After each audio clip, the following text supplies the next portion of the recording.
907 Super Talk 99.7 WTN. Hey, how are you? I'm Chris Hand. Show's brought to you by our friends at Better Water LLC, water filtration systems, water softeners, betterwater.com. You can listen to the show anywhere. iHeartRadio, tune in, the FM dial. We're also up and running on Super Talk TV, Facebook, Twitter, Twitch, YouTube, Rumble. Those are the big ones, the latter, YouTube and Rumble. Smash the subscribe button to help us grow the digital footprint of the radio station. Phone lines are open for you guys, as always, 615-737-9986. You can text in at the same number. We got a lot to get to today. It looks like the Senate has officially left town after voting to fund TSA and DHS, except for ICE and CBP, but they don't need the money anyway. They're funded through 2029, but they left town before they got the Save America Act done, which is like, of course. I can be mad at the Democrats about the Save America Act, but I'm far more frustrated with the Republicans and their lack of willingness to fight. It doesn't seem like they want to get it done. It doesn't seem like John Thune is equipped to be the leader of the Senate for the Republicans. And I've just been disappointed in him for weeks. And before he gets that done, well, they do this vote, and then they skirt out of town. And I do believe that the only reason that this vote got accomplished is because yesterday, during an interview on The Five, Donald Trump said that he was gearing up to sign an executive order to make it so that way TSA would get paid. They would move some money around. They would make it happen. He didn't have all the details, but he was going to sign an executive order. And that would have made Donald Trump the hero. And you can't have that after weeks of the Democrats and the mainstream media belaboring that this is Donald Trump's shutdown. He can't be the villain and the hero at the same time. So that piece of the interview, I do believe, motivated the Senate to finally get this funded. And you know what? I'm not even mad. I'm not. At the end of the day, I'm much more glad that the TSA agents are going to be paid rent, mortgage. They're not going to be sleeping in their cars. They're not going to have to carpool. And the saga of having to bring gift cards for groceries and gas for these men and women is coming to a close. Trust me, I think that's a net positive, and I think we can all agree. However it had to get done, it got done. The Democrats didn't want Trump to be the hero. That's fine. I mean, we can look at it realistically and say that's the only reason they got it done. But in the aftermath of getting that done, it goes to the House, and now the House is going to have to vote it through, which it'll probably happen at some point today, because they want to go on vacation too. But the Senate has already shut things down for a 2-week recess, so we'll have 2 more weeks of no election integrity, 2 more weeks of no filibuster being nuked, 2 more weeks of them getting paid to do absolutely nothing. Night, and typically no one wins government shutdowns. Democrats, they did not get some of the ICE reforms that they asked for. Republicans did not get full DHS funding in this. ICE is left out and Border Patrol is as well. Now, John Thune, the Senate Majority Leader, he said that this was not about getting people necessarily to support the bill. His charge last night was really to make sure that there weren't objections when they moved this on the Senate floor about 2:12 this morning. There are only so many off-ramps in Congress, and lawmakers saw this one coming down the highway, and they did not want to miss that one. This is why the Senate has left town. This is a jam job for the House of Representatives. Either the House will take this or leave this. This has not been pre-baked with the House of Representatives. And we also don't know the disposition of the President of the United States. As I always say, this is about the math. This will take a robust combination of Democrats and Republicans to pass this bill. And keep in mind that yesterday there were lots of Republicans on the record saying that they wanted to fully fund DHS. They were not for this. So how this is sold to the House today, we just don't know. We'll see what happens with the House today, something that we'll definitely be keeping our eyes on here at Super Talk. But again, this came after a moment in the interview with The Five with Donald Trump, where he laid out a plan to sign an executive order that would then get TSA funded. This was a major move by the president, a boss move, if you will. And he had posted it on True Social originally. And on True Social, he said this. If you can put the True Social post up on the screen on YouTube and Rumble. Said the radical left Democrats and their leader, in quotes, crying Chuck Schumer, have made it very clear where they stand, and that is on the side of criminal illegal aliens and not the American people. They're refusing to fund immigration enforcement unless the Republicans agree to open border policies, which will never, ever happen again. They almost destroyed our country, allowing 25 million people to enter from prisons, mental institutions, and insane asylums, drug dealers, thousands of murderers, many of whom killed more than one person, because the Democrats have recklessly created a true national crisis. I'm using my authority under law to protect our great country, as I always do. Therefore, I'm going to sign an order instructing Secretary of Homeland Security Mark Wayne Mullen to immediately pay our TSA agents in order to address the emergency situation and to stop the Democrat chaos at the airports. It is not an easy thing to do, but I am going to do it. I want to thank our hardworking TSA agents and also ICE for the incredible help that they have given us at the airports. I will not allow the radical left Democrats to hold our country hostage any longer. Thank you for your attention to this matter. So the Truth Social post comes out. He talked about it on the 5 interview. The Democrats lost their collective minds. Can't let Trump be the hero. I mean, they've already allowed a disastrous PR move with ICE at the airports, the Democrats have, because many Americans got to see ICE for the first time. And they weren't scary and wearing face masks and running into schools and churches and hospitals like they've been saying that they do.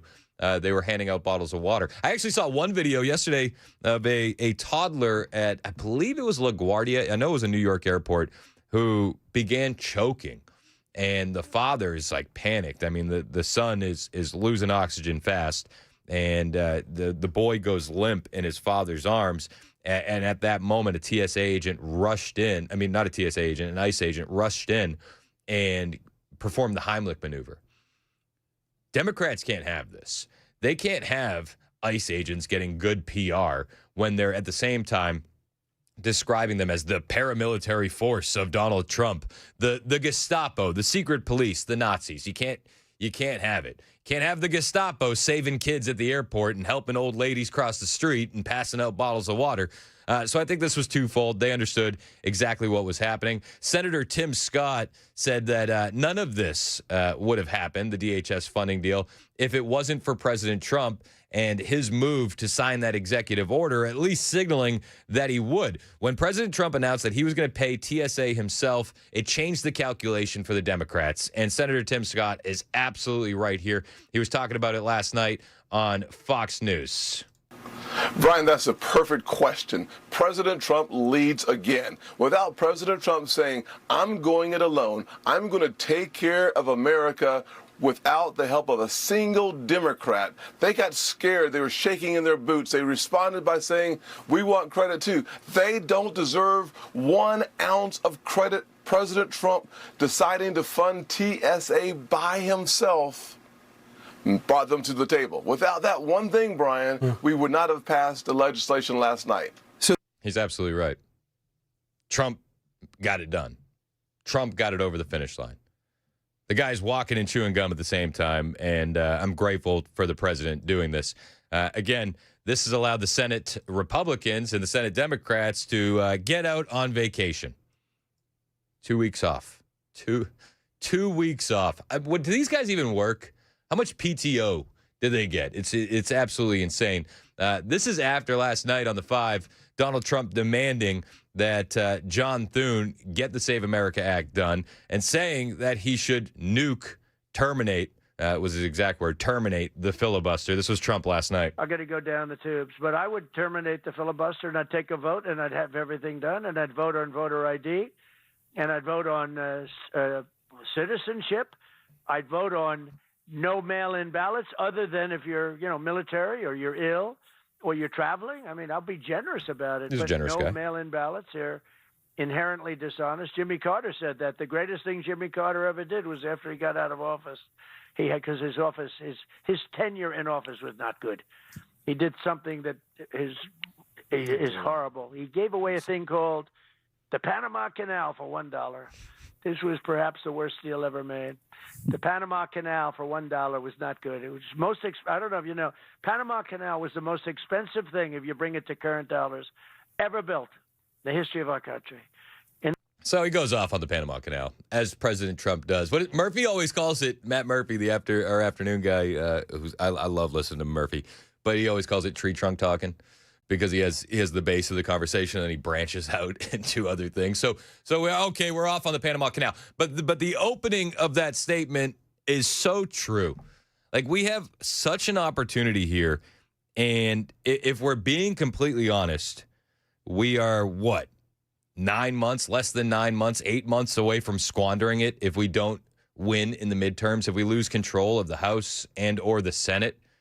We're never getting any of this stuff through. And if the Democrats regain power, they will nuke that filibuster on day one. They will stack the Supreme Court. They will have mass amnesty. They'll make D.C. a state. They'll make Puerto Rico a state. And I'm only telling you this because they've told us this. They have openly said this on numerous occasions. So when we want to nuke the filibuster, but John Thune says, oh, my goodness, the Senate traditions. Will someone think of the traditions? I'm like, hi, will someone think of the country? Can we think of the country? We have an unprecedented opportunity here to actually secure these elections moving forward. And that could create a reality where the Democrats never win another election again. And you're just going to waste the opportunity? You're just going to waste the mandate and the momentum and the energy that we came in after winning the election in 2024? It seems like they're willing to do that in the Senate. And I'm furious, man. It's like enough is enough. You've tried in good faith to negotiate. You won't go the way of the talking filibuster or the standing filibuster. Like, there's ways to do this, and it doesn't seem like John Thune is interested at all. Trump last night on the 5, I would terminate the filibuster and vote on everything. Voter ID, vote on citizenship, vote on no mail-in ballots. It's common sense. This doesn't make Donald Trump a dictator or a tyrant or the leader of the Gestapo. It doesn't. It makes this common sense. Why are we one of the only first world countries that doesn't have voter ID? Can anybody make sense of that? Why? And the Democrats have continually moved the goalposts. Illegal aliens don't vote in our elections. Okay, some vote in our elections. Okay, there was a bunch right there, but it wasn't enough to change the vote. So why are they so upset about it?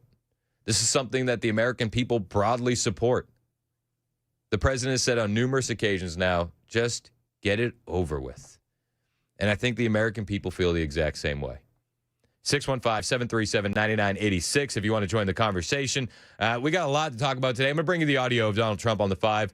We'll also talk about the DHS shutdown. The moment that CNN had to report on the DHS shutdown and Donald Trump's willingness to sign an executive order was truly special, because CNN has, for the last few weeks, if you've been keeping score, I know Murphy watches it, so you don't have to. We always have CNN on in here. But for the last few weeks, CNN has been doing their best performance on blaming Donald Trump for the shutdown. The moment that they had to report that Donald Trump could be signing an executive order to pay TSA agents after they've been blaming him for the chaos in the airports, epic.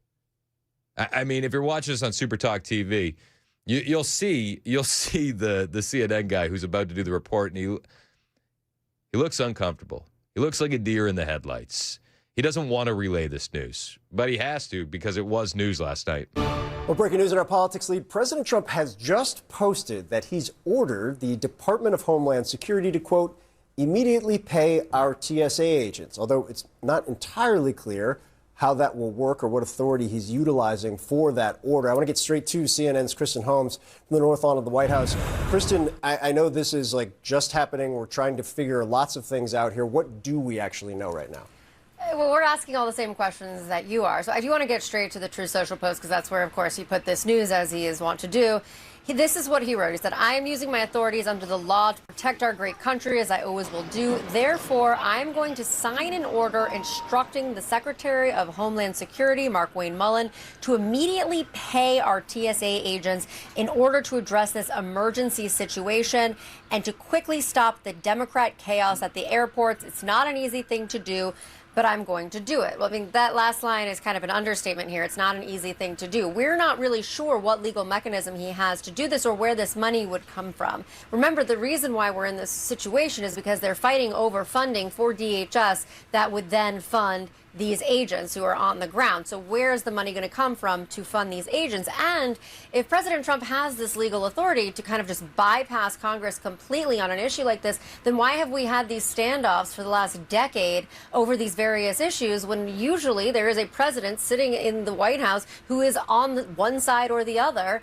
Well, because other presidents don't have the spine that Donald Trump has, and that has been on display numerous times. But you can hear the salt. If you were a salt miner, that is a rich environment to get you some salt when CNN had to report this. The Democrats knew immediately, just like CNN, how disastrous this would be for them on the big screen when the American people see what's happening. Donald Trump would have come in as a hero. The Democrats calculated that would have been a massive error and a blow to them. So they decided late last night to reopen the government. I'm not even mad at it. I'm really not.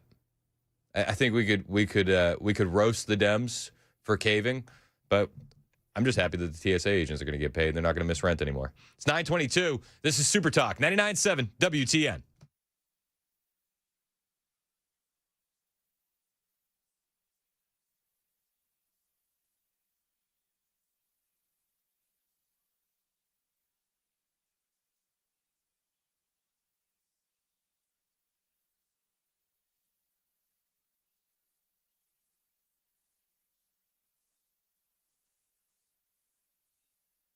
Hey, what's up? It's Chris Hand here for my friends at the Glock store. I was just over there a couple weeks ago doing the force-on-force ammunition training, which is awesome. Definitely something that you don't want to miss when it comes back. But I was making small talk. We're in the lobby. I'm cruising around. I'm looking at all the Glocks. They're gorgeous, by the way. It's the best showroom in all of Nashville. It's the best gun store I've ever been to. But I'm asking the guys, how are things going? What are you working on? Just small. How's the weather? But they told me they're already working on the open house, which is coming Saturday, May 30th. It's the Glock Store's 6th annual open house. I told them that's over 2 months away. They said that's why we're planning now. I said, all right, bet. I've been to a few of their open houses. I understand why the planning is so extensive because these are the best open houses of the year. There's nothing else like it in Nashville. Great speakers, demonstrations, shooting competitions. There's going to be vendors there giving out swag, and the biggest and best open to the public free gun gear raffle in all of Nashville, probably the whole country. Last year, they gave away over $25,000 in incredible raffle prizes. Plus, they gave away 3 Glocks, including a Glock Store custom Glock worth over $2,000. How many Glocks are they giving away this year? They told us stay tuned. They got big news on the way. Glock Store's 6th annual open house is happening Saturday, May 30th. You should plan on being there. I'm going to be there. Minutes from the airport, worth the drive from anywhere, and always open online. Glockstore.com.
Bomb threat at an Air Force base. All that and more at 9:30 on Super Talk 99.7 WTN.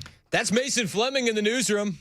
I don't get to say that often. You don't get to say that often. You're doing a good job, man. Doing a bang-up job? Yeah, I thought you sounded good on the way in. I appreciate it. I know, and when I got in here, I had to set Dan straight. I was like, no, Mason's been doing great. What's Dan saying? Oh, he didn't say that to you? Oh, sorry. No. I had some flubs during the 5 and 6. No, dude, I'm obviously just joking. Dan said you were doing great. Like, that made Mason feel all uncomfortable. Yeah, I don't know. What are these compliments I've heard of? Everybody's been talking about you behind the scenes. I knew it. Hey, Mason, I'm sitting at the producer's desk, and you sound great. I appreciate it, RJ. Thanks, man. Of course. All right. Everybody calm down. Yeah, I don't need a big head here. Everybody calm down. Let's stop that. We could have gone the route that President Trump did with Jessica Tarlov last night during his interview with The Five when it came to your news reports. Did you hear that? No, I didn't. Lay it on me. Okay, so Jessica Tarlov, I don't know if you watched The Five. Jessica Tarlov is the resident liberal on The Five. And to be fair, I like her on the show because I think you need somebody that's going to end up being the punching bag for Greg Gutfeld. And she shows up pretty much every day faithfully. She didn't show up yesterday. A lot of people are saying that's because they were going to have President Trump on.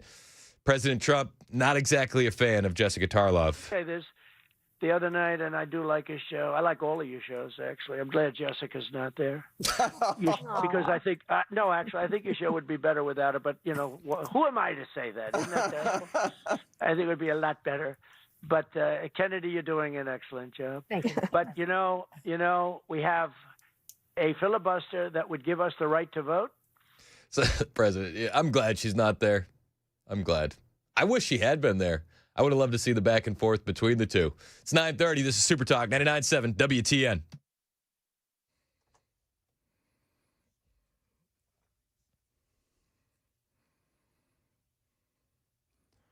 It's 9:30. I'm Mason Fleming with your top stories. Heading over towards traffic, got a couple closures to announce here. In South Nashville, got a crash at Lafayette Street between Fessler's Lane and Fairfield Avenue. Over in Goodlettsville, got a crash due to a pole struck off Spring Hill Highway southbound between Williamson Road west and east. And over in Waverly, Tennessee, with a multiple tractor-trailer pileup in a passenger vehicle, at least 2 of them overturned off 40 westbound between Cuba Landing, exit 137, and Birdsong Road, exit 133. The Democrats on the House Oversight Committee want to talk to private investigators who say they were hired to remove sensitive materials from Jeffrey Epstein's home right before police raided his property. More from ABC's Aaron Katersky. On the day of the police search, video taken by Palm Beach detectives shows monitors, keyboards, and printers, but the computer's missing. An inventory list shows the private investigators had already removed 3 computers, a list of Florida masseuses, nude photos, sex manuals, and 29 telephone directories believed to hold Epstein's contacts of the rich and powerful. The Senate early this morning passed a bill to fund most of the Department of Homeland Security, including TSA, after a weeks-long shutdown that caused long delays for travelers at U.S. airports. Funding had been held up over Democrats' demand for immigrant enforcement reforms. ABC's Ali Pecorin reports from Washington. The Senate acted on an agreement that is a little bit of a win for both sides of the aisle, but still leaves some pretty big glaring areas. They passed a bill that would fund TSA, but a few other areas too, including the Coast Guard, FEMA, that's emergency response, and CISA, which is the organization that does cyber infrastructure security. However, it very critically left out one big area, which is funding for ICE, as well as some aspects of Customs and Border Patrol. Bomb threats in the Air Force. The FBI says a brother and sister have been charged in connection with an alleged explosive device found near the visitor center at MacDill Air Force Base in Florida last week. Officials say it was planted March 10th, and soon afterwards, a 911 call was made about a bomb on the base, but wasn't found until almost a week later. The suspects, Alan Zhang and Anne-Marie Zhang, allegedly fled to China after the bomb was planted, but Anne-Marie Zhang then returned to the United States and was arrested. Investigators are also taking a look at the video sent to Tampa Bay Times shortly after the bomb was left at the base. ABC News Chief Justice Correspondent. The person who sent that video in silhouette claimed that this was about anger concerning U.S. policies in Iran, the assault in Iran, and also concern about U.S. deportation policy. We do not know if this video is definitely authentic and tied to the events. That's the latest news. Weather up next. I'm Mason Fleming, WTN News.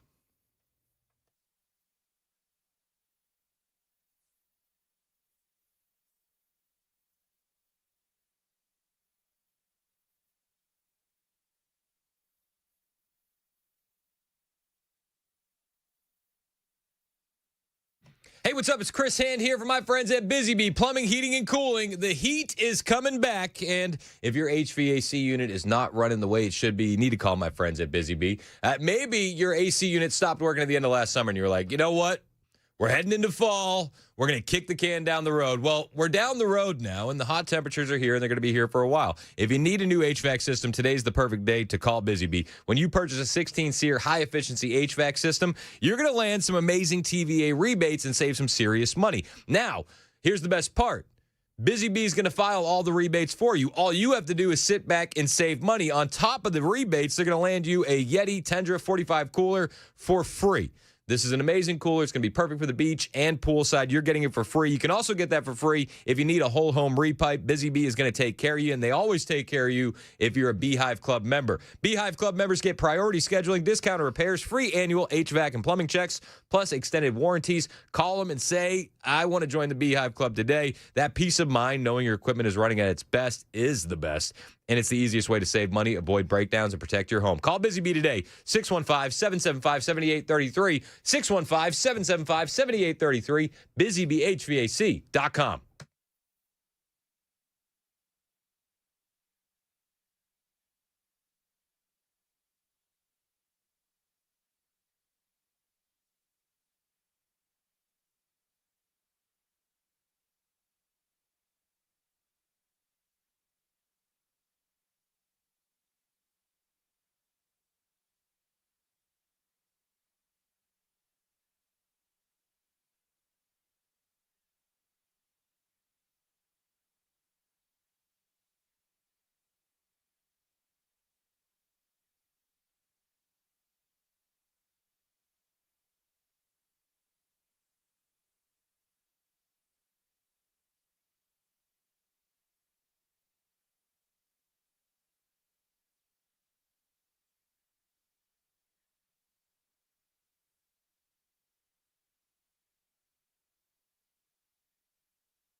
39 minutes past the hour on Super Talk 99.7 WTN. My name is Chris Hand. Currently, J.D. Vance has convened a meeting of the White House task force to eliminate fraud. We got a lot to talk about on the fraud front.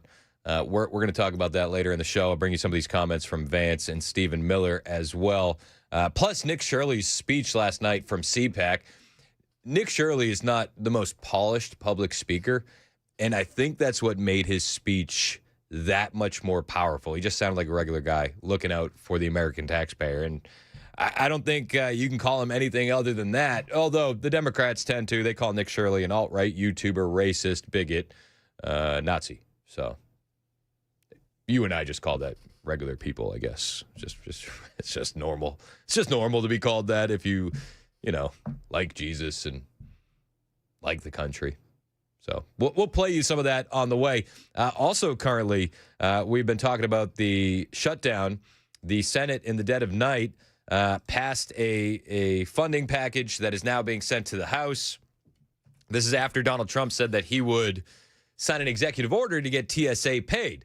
Well, word on the street is that the House Republicans, some of them, are not exactly happy about John Thune passing this funding deal in the dead of night. The Senate burning the midnight oil, just passing funding for most of the Department of Homeland Security. For detail on what this all means, let's turn to our expert, Fox News Chief Congressional Correspondent Chad Pergram. Joins us from the Capitol. Chad, we just got it passed, right? Well, they just passed this through the Senate. This is something that they had been working on for hours and hours and hours, and they did it without even a formal roll call vote. They did it with just a skeleton crew inside the chamber here, and this might be the beginning of breaking this impasse with the funding for the Department of Homeland Security that has gone on now for 41 hours, 2 hours, 41 days, 2 hours, and about 37 minutes. It's really remarkable here that this is the first genuine movement. This funds everything at the Department of Homeland Security except funding for ICE and also a little bit of money. So there's funding for everything except for ICE and for CBP in the Senate DHS funding deal. Now, we all understand that there's a lot of money given to ICE and CBP because of the big, beautiful bill. They don't necessarily need that money, but Mike Johnson is not exactly happy that they passed this in the middle of the night and didn't include funding for ICE and CBP. Get all members together and decide that strategy this morning, but I'd say it's infuriating that Democrats are willing to inflict pain on the American people simply so they can defund the agency that is responsible, literally, for removing criminal illegal aliens. It is. I mean, it's absolutely infuriating. Mike Johnson is 100% right. We'll be following this as we move along today. I have a feeling this isn't going to be the last time we hear about the funding deal and how the House is moving forward. In the meantime, your phone call, 615-737-9986. I got a couple of mics waiting on the line. We'll start with the Mike who wants to talk about TSA pay. What's up, Mike? Yeah. How you doing, Chris? Good, man. What do you got? Okay, yeah. I'm glad they was able to come to some kind of agreement because you know how embarrassing that is, Steve. Chris, to have agents not being able to pay their rent, having to go to food banks, and having cars repossessed. The whole thing is embarrassing. Lines, we got lines out the doors and people standing out 4 or 5 hours. And, Chris, I think you talked about this earlier this week or last week. They need to take the TSA and I believe also ICE. They need to be taken out of the program with the government. They got to need so we can't never have a shutdown like this again at the airport. I don't know how you do it with ICE, but we definitely need to privatize TSA. Like that just needs to happen. We can't be using these poor people as pawns. And I think that there's a time for a larger discussion on TSA and how they have changed policies since September 11th, and if we need it to be as restrictive as it is still today. And I'm open to that conversation. But in the meantime, privatize this so that way these men and women that are working there, they're just caught in the crossfire. If they're not funded today, TSA workers will have missed nearly $1 billion in paychecks in the last 6 months because this is the third time that they've had to deal with the shutdown. Yeah. They're basically just using these people as guinea pigs, Chris. The Democrats to get what they want. And it's really sad that these people have, because you see, I bet you none of those Democrats, the AOCs, the Ilhan Omar, I bet you they're not going without no paycheck. I guarantee you they still getting money while these TSA people are not getting money. So it's funny. It's funny you mentioned that, because Senator Rick Scott was saying that they were pushing to say, listen, in Congress we shouldn't get paid if the government is not funded, which I think is a smart move, because I think it actually lights a fire under these guys to get something done.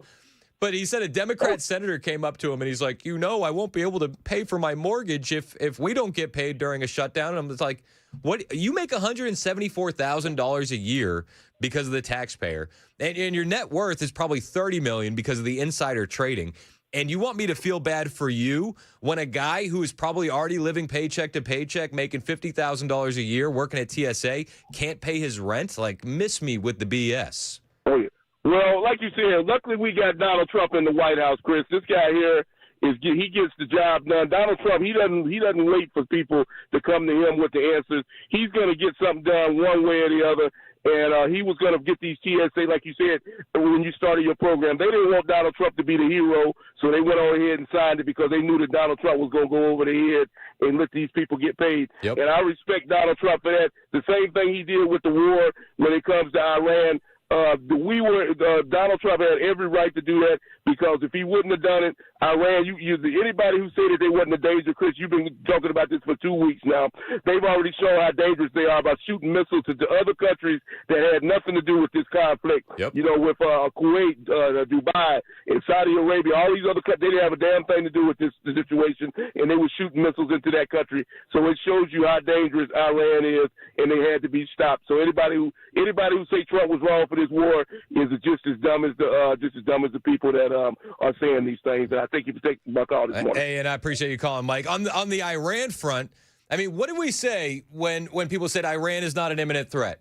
We said, well, we don't have the information that the president is privy to.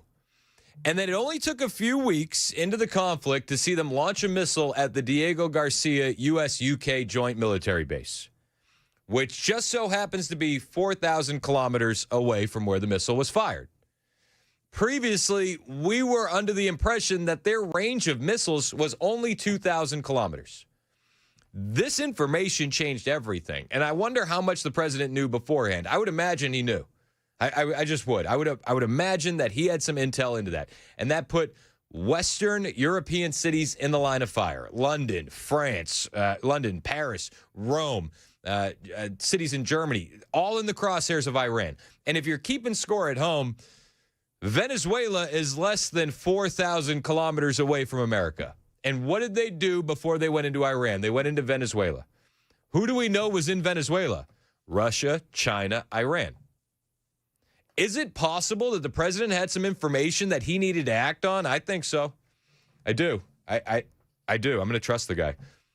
There's a lot to talk about when it comes to the war, and I hope that we get out of it soon, because I don't think that the American people can take much more of the gas prices, and nobody wants to see any more death for our American soldiers. I think that comes first, to be perfectly honest with you. We're already up to 13 lives lost. That's too many, way too many.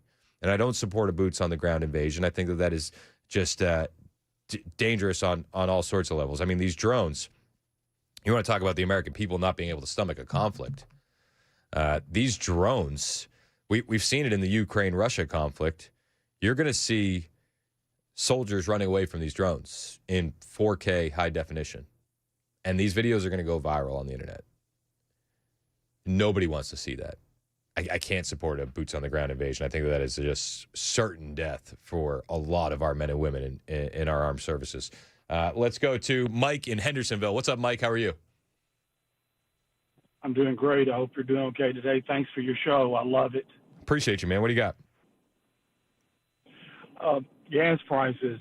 I've got an American flag magnet sitting right by my portal on my car where I put my gas in. And every time I put gas in, I put the pump in, I salute the American flag for all the women and men that have died for our country, and I will pay whatever I have to pay for the people that have died for me. And I want to keep a perspective that this will be over shortly, and I will salute the flag and I will pay the price for the freedom that we have every single day. Thank you. Well, God bless you, Mike, and I appreciate that. I think that there's some people that feel like that. There's other people that don't pay much attention to politics until it really affects them. And I think that's one of the reasons why a lot of people, and I don't mean it through like any fault of their own. Like there are guys out there that are just busy, busier than I am, with families and jobs and responsibility. And it's like, you know, you'll hear the news cycle, but you'll just catch the headlines and you don't pay much attention to it. I don't think the American people really cared much about the conflict with Iran until the gas prices spiked up. And then it's like, whoa, whoa, whoa, this is affecting me. And I think that's why we're hearing a lot of noise out of the American people. It's the gas prices, man. It really is. Brian in Greenbrier, you're up next on Super Talk. What's up, Brian? What's up, bro? I'm not working for U-Haul today. I'm taking it easy. Let's go. You deserve a 3-day weekend, Brian. I think you should take Monday off, too. You should just preemptively call in, let them know. Just say, here's a foolproof plan. You say, I got a titch of the RIA, and then you're gonna be good to go. Unlike Joan, I don't mind it when you say that. Okay, good. You know, that's true. I am taking Monday. I'm going with my son-in-law out of Murfreesboro to just take a day off with him. Let's go, man. That's awesome. That's awesome. Cool. You guys remind me. You guys remind me of each other. Anyway, what I wanted to say was, having grown up in the financial services arena for 30 years or so, maturing in it, because I wasn't mature when I started, of course, like a lot of people when they're young. I have a problem with these people that want to foreclose or repo or put a negative comment or negative rating on somebody's credit card because they can't pay it when they don't have a check. Right. When you know they're going to get paid, work with them. Yeah. Credit unions notoriously have done that because over the years, credit unions have morphed into almost into banks because the banks had their time in the mid-2000s where the CEOs fled that and found credit union land, which is, I always say it's the religious side of financial services, and banks are the secular side. But because we had a heart. I don't know if they still do. I'm out of it. But why don't you work with those people? When a plant shut down years ago that sponsored a credit union, they would work with their employees. They knew they couldn't pay. So why didn't you just extend the due date, have a formal agreement, do that? I think that's actually so smart, dude. And I'll be perfectly honest with you, Brian. I hadn't thought about the next level effects. But if you're missing credit card payments and you're maxing out and you're going over the usage rate, that's going to ding your credit. These shutdowns are going to haunt these employees for years. They're going to have to rebuild from that. Like Exactly. there's like second and third level effect. You're absolutely right. And this is the third time that they've had to deal with it. So it's like, are they taking out new? I bet you they all have maxed out credit cards. Well, it hurts. First off, they don't make a lot of money compared when we pay these athletes millions of dollars that sit on the bench. A lot of them, then they're signing those big contracts, and they never play a game. There's stories going around about some of them guys that never played a lot of minutes, but they earned a lot of money, which is, it's cool. The market dictates, I guess, and right. I believe President Trump would agree with that. But there are ways we can do this, and it makes me sick to hear it every day. When through no fault of their own, and they're guaranteed a job, help them out. Yeah. There's two ways to look at your checkbook. It's very simple. A lot of people say, I'm not good at budgeting. It's inflow and outgo. Try not to spend more than you make. Yep. But when you can't help it, churches should step up. Churches are the richest organizations in the world. They've got more money than Walmart, ExxonMobil put together. Yep. Step up and help these people. They don't have to be a member of your church. Put the word out. Buy some billboards. Do something to help these people. And I'm retired, so I have a guaranteed income right now. Even though people I've heard all my life, well, I'm on a fixed income. I'm on a fixed income, but it's pretty good. And I thought about it before I did it. And I like to help people all the time for free. If they say, help me do a budget, I'm there. I'm not going to turn my back on somebody who needs help and doesn't understand. That should be a basic fundamental of high schools anyway. We screw up so much teaching all kind of crap, but we don't teach fundamentals of life. So yeah, no, you're absolutely right. Hey, I will say this. I will say this, Brian. I got a text here from 5042 who said, I work for the government. The last time this closed down, the credit companies were giving 90-day interest-free loans for the amount of your paycheck. So then when your paycheck came in, they opened up again, and then you just signed it over to them. So there are people working and doing this stuff behind the scenes. But I mean, to your point, it wasn't something that I had really, it hadn't crossed my mind. It needs to be on a grander scale, not one. Yep. All of them. And they shouldn't be forced to do it. It's like giving money at the church. People say you got to give 10%. No, you don't. That's Old Testament. Look in Corinthians, and you'll see where it says, "Give what you can, but give." Yep. You know. Amen. Anyway, hey, listen, if you see your grandson this weekend, tell him that Brooks and Bishop said hi. All right. I'll do it. All right, man. Appreciate the call. One of the things he said, he was talking about the backups in the sports leagues making $1 million. My dad, growing up, he would always say to me, "Listen, if you're going to make it in sports, you don't want to make it. It's like the best job in all of sports is backup quarterback." He's like, "You're not going to get hurt. You're going to get paid, and you can go to Walmart to get underwear." It's something that stuck with me from my childhood for years and years and years. I was like, "Yeah, Dad, I want to be a backup quarterback." Didn't work out for me. Spoiler alert. 9:55, Super Talk, 99.7 WTN.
It's 10 a.m. I'm Mason Fleming with your top stories. Full forecast on the way.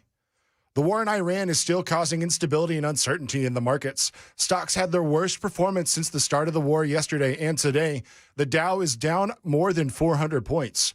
More from ABC's Elizabeth Schultz. The national average now $3.99. The last time it passed $4 was back in 2022. We are also now seeing forecasts for overall inflation to exceed 4% this year because of higher oil.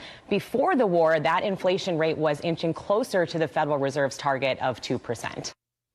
There are still long lines at the airport early this morning with travelers trying to get through security despite sickouts among TSA workers in the midst of the DHS shutdown that forced many of them to go weeks without pay. Leah Redfern was flying out of New York's LaGuardia Airport early this morning. Well, I honestly was surprised because I thought that no one would be here at 3 a.m., but then I've seen it on social media how bad it was, and I thought that was kind of being blown out of proportion, but now that I've seen it, it's pretty bad. The search is on for a missing American Airlines flight attendant who was in Colombia in between trips. The flight attendant's best friend and partner both said they got concerned when his phone's location wasn't at the hotel where he was staying. More from ABC's Victor Oquedo. 32-year-old Eric Fernando Gutierrez Molina was in Medellin on a layover after working a flight from Miami. He was last seen in the early morning hours on Sunday, March 22nd, leaving a nightclub with a female coworker and a man. A deadly accident off the Hawaiian coast, including a helicopter run by a tour company. More from Trevor Holt. Officials say on Thursday around 3:30 in the afternoon, they were alerted that a helicopter had crashed into the ocean about 100 yards offshore of Kalalau Beach on Kauai. It's a pretty remote area, and we're told 5 people were on board, the pilot and 4 passengers. They say 3 people have died. The remaining 2 were taken to the hospital, and there's no word yet on their conditions. And here in Tennessee, Tennessee's Attorney General is warning CVS to stop using phone numbers collected for pharmacy alerts to send customers messages about pending legislation. The warning comes from CVS texted Tennesseans about a bill the company says would force more than 100 pharmacy and clinic locations to close. Attorney General Jonathan Skrmetti says using political messaging may violate state law, and he's prepared to take action if it continues. The bill at the center of the dispute is still moving through legislature. That's the latest news. Traffic and weather coming up next. I'm Mason Fleming, WTN News.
10:07 on Super Talk 99.7 WTN. Hey, how are you? My name is Chris Hand. Show's brought to you by our friends at Better Water LLC, water filtration systems, water softeners, betterwater.com.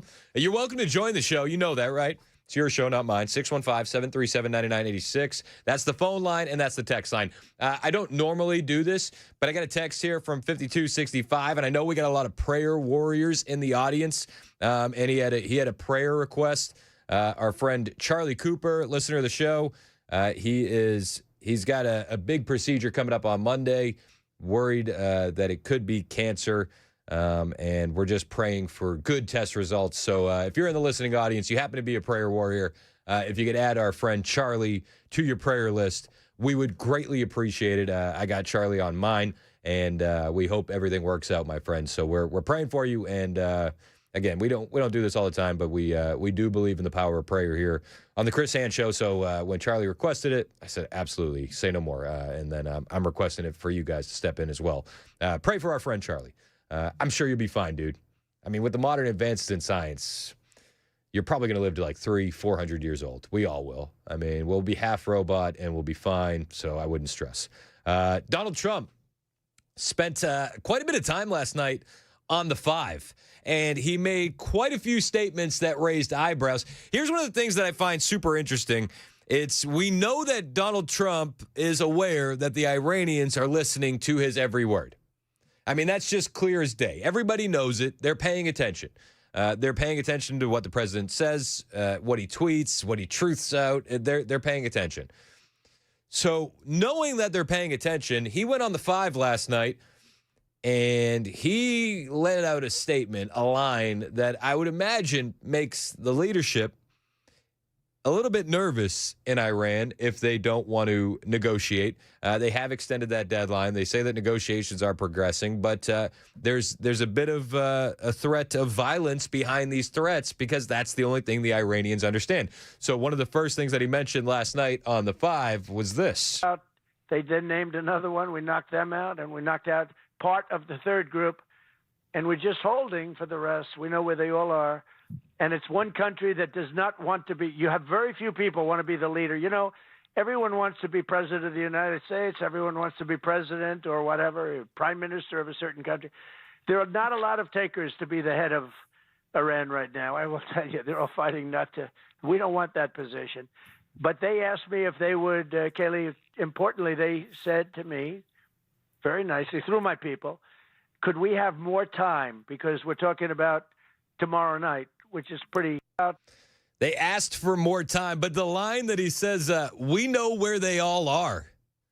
I mean, that's gotta make you a little nervous, and I wouldn't doubt the president knowing where everyone is. I mean, they knew pretty well and pretty quick that all of those leaders were gathering in the same place when they first took out the Ayatollah. And that was devastating for the regime. Since then, they've taken out about 3 layers, maybe 4 layers of leadership. But negotiations, they are happening despite the mainstream media's persistence in saying that they're not. I'm going to trust the president on this one because what other options do they have? He said that he has extended the timeline for them. They had originally, he said, by Monday morning, you're going to find out if you mess around. And then they said that they would stretch it out for a week. And now Donald Trump is saying he's giving them a 10-day period. Of a certain country. There are not a lot of takers to be the head of Iran right now. I will tell you, they're all fighting not to. We don't want that position. But they asked me if they would, Kaylee, importantly, they said to me, very nicely, through my people, could we have more time? Because we're talking about tomorrow night, which is pretty quick. And if they don't do what they have to do, I will knock out their power plants. So he said, does that include nuclear? Because they have nuclear, plenty of money. They have a lot of money, and they built nuclear and they built regular power plants, but they're massive and very expensive, billions of dollars. And so I gave them a 10-day period. They asked for 7. You're going to say, oh, Trump's a terrible negotiator. They asked for 7, and I said, I'm going to give you 10. Because they gave me ships. We talked about the 8 ships, the president that I talked about the other day. But they asked for 7, and I gave them 10. You got 10 days, and they were very thankful about that. Now, they may say, oh, we're not speaking. I don't like that because that wasn't true the last time, as you found out. And we all found out. So the extended pause of the Iran energy strikes will go now until April 6th. We'll see what happens. I don't necessarily want to take out their energy. I think that you're going to have a lot of citizens that get caught in the crossfire there. You're going to have a lot of issues. You're going to create a refugee crisis like we have never seen. There's millions of people inside that country that will undoubtedly starve to death if something like this was to happen. But at the same time, I understand that you got to wield the power, and we have to bring these guys to the negotiating table. It sounds like President Trump has them there. He also had a message for people that are doubting him on the war and on his negotiating strength and on the operation as a whole. Like the ultimate poll. But I knew how well we did the second time, but the third time we made it too big to rig. So for those people that say the level of popularity, CNN, your friends at CNN, fake news CNN, one of the worst networks you'll ever see, one of the most dishonest, disgusting groups of people. But what happened is they did a poll, and the poll came out yesterday or day before, and is Trump losing MAGA support? The poll was 100%. And their pollster, he's got a lot of energy, and he's pretty good. He probably won't have a job very long. But he said, whoa. It was 100% of the people, the MAGA people, and which is mostly, I think MAGA is almost the whole Republican Party. You want to know the truth. Almost everybody endorsed wins. Almost every single person that I endorse wins. And Kaylee knows that better than anybody. She was witness to it for a long time. Mm-hmm. And she's doing a good job, by the way. But almost everybody. So they did a poll at CNN 2 days ago, and I think you probably saw it. Maybe you put it on, but it was 100% support. So it's wrong. We have people that are weak or stupid or low IQ people that don't mind having Iran have a nuclear weapon. The MAGA people are smart. Now, that doesn't mean they want us over there for, like Bush, for years. Amen. Just for years.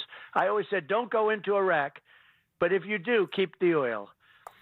Well, we are a very powerful military. We're the most powerful military nation in the world, and we did a big number on them. And our people like it because they don't want to see us 100%, think of it, 100% in a CNN poll. A CNN poll, which are the worst polls, almost as bad as Fox polls. I hate Fox polls. So that was the president yesterday, and he was saying that there are people out there that are weak and stupid, low IQ people that don't mind Iran having a nuclear weapon. Now, there have been voices that say they weren't close. They're not an imminent threat. I just point back to the missile launch at Diego Garcia and say, guys, how do you not call that an imminent threat? At the very least for our allies, if you zoom out and you realize how close Venezuela was and that Iranians were there, yeah, that's an imminent threat. President Trump took decisive action. Do you support it or not? Was it a good thing or not? I think time is going to tell. If you had asked me before the conflict if I thought we should get in, I probably would have erred on the side of caution and said, no. Now that we're in it, we have to get through it as quickly as humanly possible with the least amount of life loss. I don't want boots on the ground. It does appear that we need to find an off-ramp one way or another. I'm questioning how negotiations go with the Iranians. I mean, they can launch drones at the Strait of Hormuz in perpetuity. They are so cheap, so effective. And I don't want boots on the ground for that exact same reason, the drones. We're sending a lot of soldiers to the Middle East. A lot have been deployed. I pray that they don't go into an active battle situation, that there's no ground invasion. I think that is dangerous, to say the least. I don't want to lose any more soldiers. The 13 is enough. That's just how I feel. Maybe I'm wrong. President Trump also said during this interview that there were many people saying that Venezuela would turn into a forever war. But they were wrong about that as well. I don't necessarily think this is going to turn into a forever war, though I do fear what it looks like if there is a ground invasion. I guess not allowed to do. But we're very popular. I mean, what can I say? MAGA loves the fact that they're not going to have somebody with a nuclear bomb over their head. MAGA loves the fact, like in Venezuela, everyone said, oh, this is going to be very unpopular. Well, we're now taking in hundreds of millions of barrels of oil from Venezuela, and we're giving them a lot, and we're keeping a lot, and Venezuela is doing better than they've ever done. We had $100 million barrels of oil in the first week. We more than paid for the entire attack in fact, we made it probably 4 or 5 times more than the cost of that attack. But it showed the military power. I mean, the war was over in 45 minutes. And that's a strong military. If you go to Venezuela, everybody wears a uniform, all right? There are a lot of people. But we're getting along great with them. Now, MAGA loves it because we're there and we're participating, and it's one of the most valuable oil sites or oil countries in the world just behind us. We're producing now more oil than Saudi Arabia and Russia put together. That was the president making his point that a lot of the fears that the American people had about Venezuela are the same fears that they are currently having about Iran. And he's making the point Venezuela actually turned out pretty good. Maybe if you give it a little bit of time, Iran will turn out just as positively. I hope so. I really do. And I think the Venezuela operation was top notch. President Trump also did confirm that the Ayatollah's son, Mojtaba Khomeini, is gay. Does CIA tell you that Ayatollah Jr.'s gay? Well, they did say that, but I don't know if it was only them. I think a lot of people are saying that, which puts them off to a bad start in that particular country. I sort of have to smile to myself when I see people trying to defend the Palestinian regime for women for Palestine, but they kill women if you don't wear a certain if you don't wear a certain cloth all over your face, you have no chance of living. And, when I look... Does CIA tell you that... He said, yeah, they told me that. They told me that. I'm responding to text messages at the same time this is happening. I got a text from 4318. Trump keeps saying nuclear threat. And then you talk about that as a ballistic missile range being the same thing. Yet, well, do you know what they do with missiles, right? They put nuclear warheads on them. And if they're close to that and their missile range is long, then yes, that's an imminent threat. Do you understand? I think you understand. Nobody wants this to escalate. Nobody's looking for a ground invasion. We want to get through this war as quickly as humanly possible with the least amount of life loss, the least amount of casualties. And I think that President Trump wants the exact same thing. He also said he empathizes with the Iranian people during this interview, that the Iranian regime is downright evil. They'll kill you for speaking up. He was talking about a lot of things in this interview. It was a wide-ranging interview, but the Iran stuff is easily the biggest. Marco Rubio was jumping on a plane yesterday. He was going to the G7, which is happening today, I believe, and he was asked about the Strait of Hormuz being reopened. This was Rubio's take yesterday before he got on the plane. I'm not going to, speculate on what it would take. It can be open tomorrow if Iran stops threatening global shipping, which is an outrage and a violation of international law for all these countries that care about international law. They should be doing something about it. I'm not going to, He's saying it could be open tomorrow. If the ball is in Iran's court right now, the negotiations are taking place. Donald Trump has extended the deadline for striking their energy infrastructure, and we'll see what happens. We're going to be watching it closely right here on Super Talk 99.7 WTN.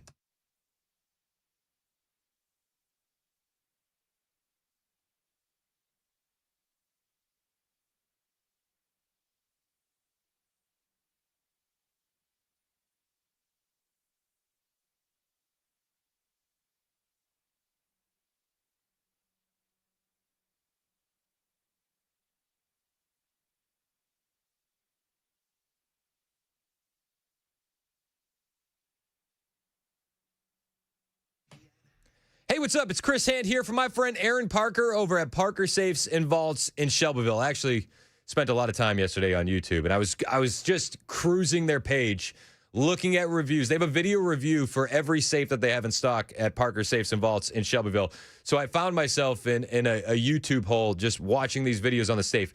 Every safe in stock has a detailed video review. You search for Parker Safes on YouTube. It's that simple, and you can find the right safe that's right for you. Now, Aaron and his sons handle everything. This is a true family business run by a guy that knows security. Aaron is an Air Force security veteran, former park ranger, and Aaron and his sons handle everything. Delivery, installation, discreetly, and professionally, and they have the best safes. They have true brands that you can trust, like Liberty and Rhino, but they also have some amazing high-security safes. We're talking about Graph Under, American Security, ISM, Incas. They have the perfect safe for you, no matter what your needs are, whether it's firearms, cash, gold, jewelry, passports, or photo albums. Theft or fire, your stuff will be protected with Parker Safes and Vaults in Shelbyville. They serve all of Nashville and all of Tennessee, plus some of the surrounding states. Call them today, 931-842-6445, or you can find them online at parkersafes.com. That's parkersafes.com.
That's Mason Fleming in the newsroom.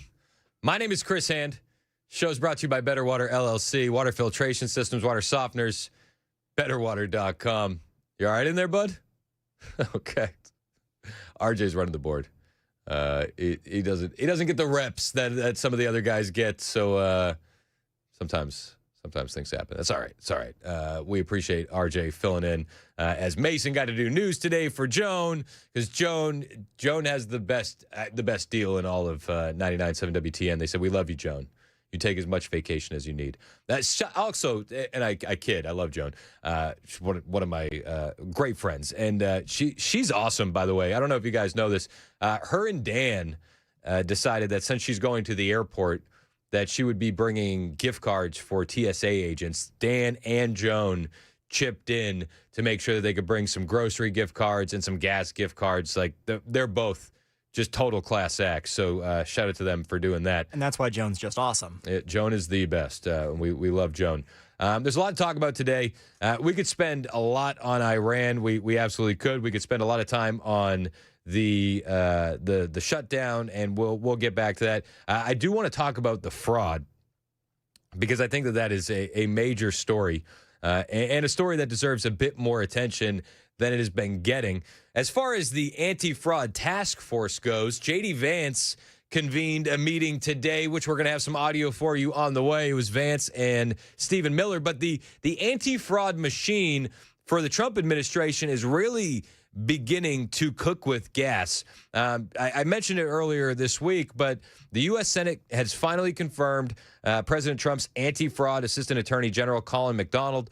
The vote was 52-47, but he's now ready to start barnstorming America and working under fraud czar, all hail the fraud czar, J.D. Vance, and crank up the prosecutions. And I hope that we start seeing some prosecutions very soon. We've seen ample evidence of the fraud. Most of that has been due to the work of citizen journalists like Nick Shirley. There's been a lot more citizen journalists stepping up, and they're doing a lot of efforts. James O'Keefe Media Group, Cam Higbee, Savannah Hernandez, really some just amazing independent journalists have been doing a lot of investigations in California when it comes to ballot initiative frauds. They've been paying homeless people to sign petitions that will get measures on California ballots. It's illegal to do by state law, and they're paying the homeless in cash and in cigarettes, and they're doing this to get ballot initiatives, again, on the ballot.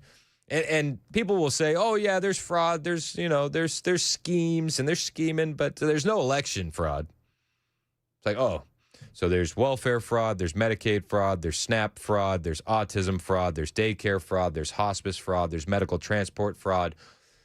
But the election fraud is a bridge too far for you. Got it. Nick Shirley was at CPAC last night. I haven't paid too much attention to CPAC, if I'm being perfectly honest with you. But I caught the Nick Shirley speech, and I watched the whole thing. And Nick is a young kid, early 20s. Definitely not the most polished public speaker. But I think that's what made his speech that much better at CPAC last night. It's that this guy isn't a politician. He's just an average American citizen who has had enough with the fraud, waste, and abuse in this country. And during his speech at CPAC, he's like, how did we get to this point where non-controversial issues have become so controversial? Cracking down on autism fraud shouldn't be controversial for the left or the right. Cracking down on Medicaid fraud shouldn't be controversial. Cracking down on election integrity shouldn't be controversial. Deporting illegal aliens shouldn't be controversial. Yet we're in this weird spot in America where the things that used to unite both parties have become polarizing no matter what. And this is the point that Nick Shirley was making last night. If the video plays, hang on. Since if you take a look at the idea of deporting illegal migrants, that word is illegal. That should not be controversial. Or the idea that showing your ID to vote has become controversial. That's not controversial either. The idea that fraud is bad has become controversial. How is that controversial? I know a little bit about fraud. I know a little bit about Minnesota daycares as well. And it's crazy to think that we live in a world where somebody who exposes fraud can then be painted as the bad man from the politicians where he exposed the fraud. Shouldn't they be excited to know that the fraud is being exposed, because that's not a Republican dollar or a Democrat dollar, it's actually our dollars. Amen. I've never gotten a dollar bill that says right or red or blue or right or left. We all live inside of the same country, and we should all want the best for our country. And when you see it, fraud inside of our country taking place at literally rampant levels. For instance, in Minnesota, there were programs like autism where you have 10,000% increases in the budget for autism. And this money then goes into the hands of fraudsters. How does somebody not look at that and say, there's a 10,000% increase in the budget for autism?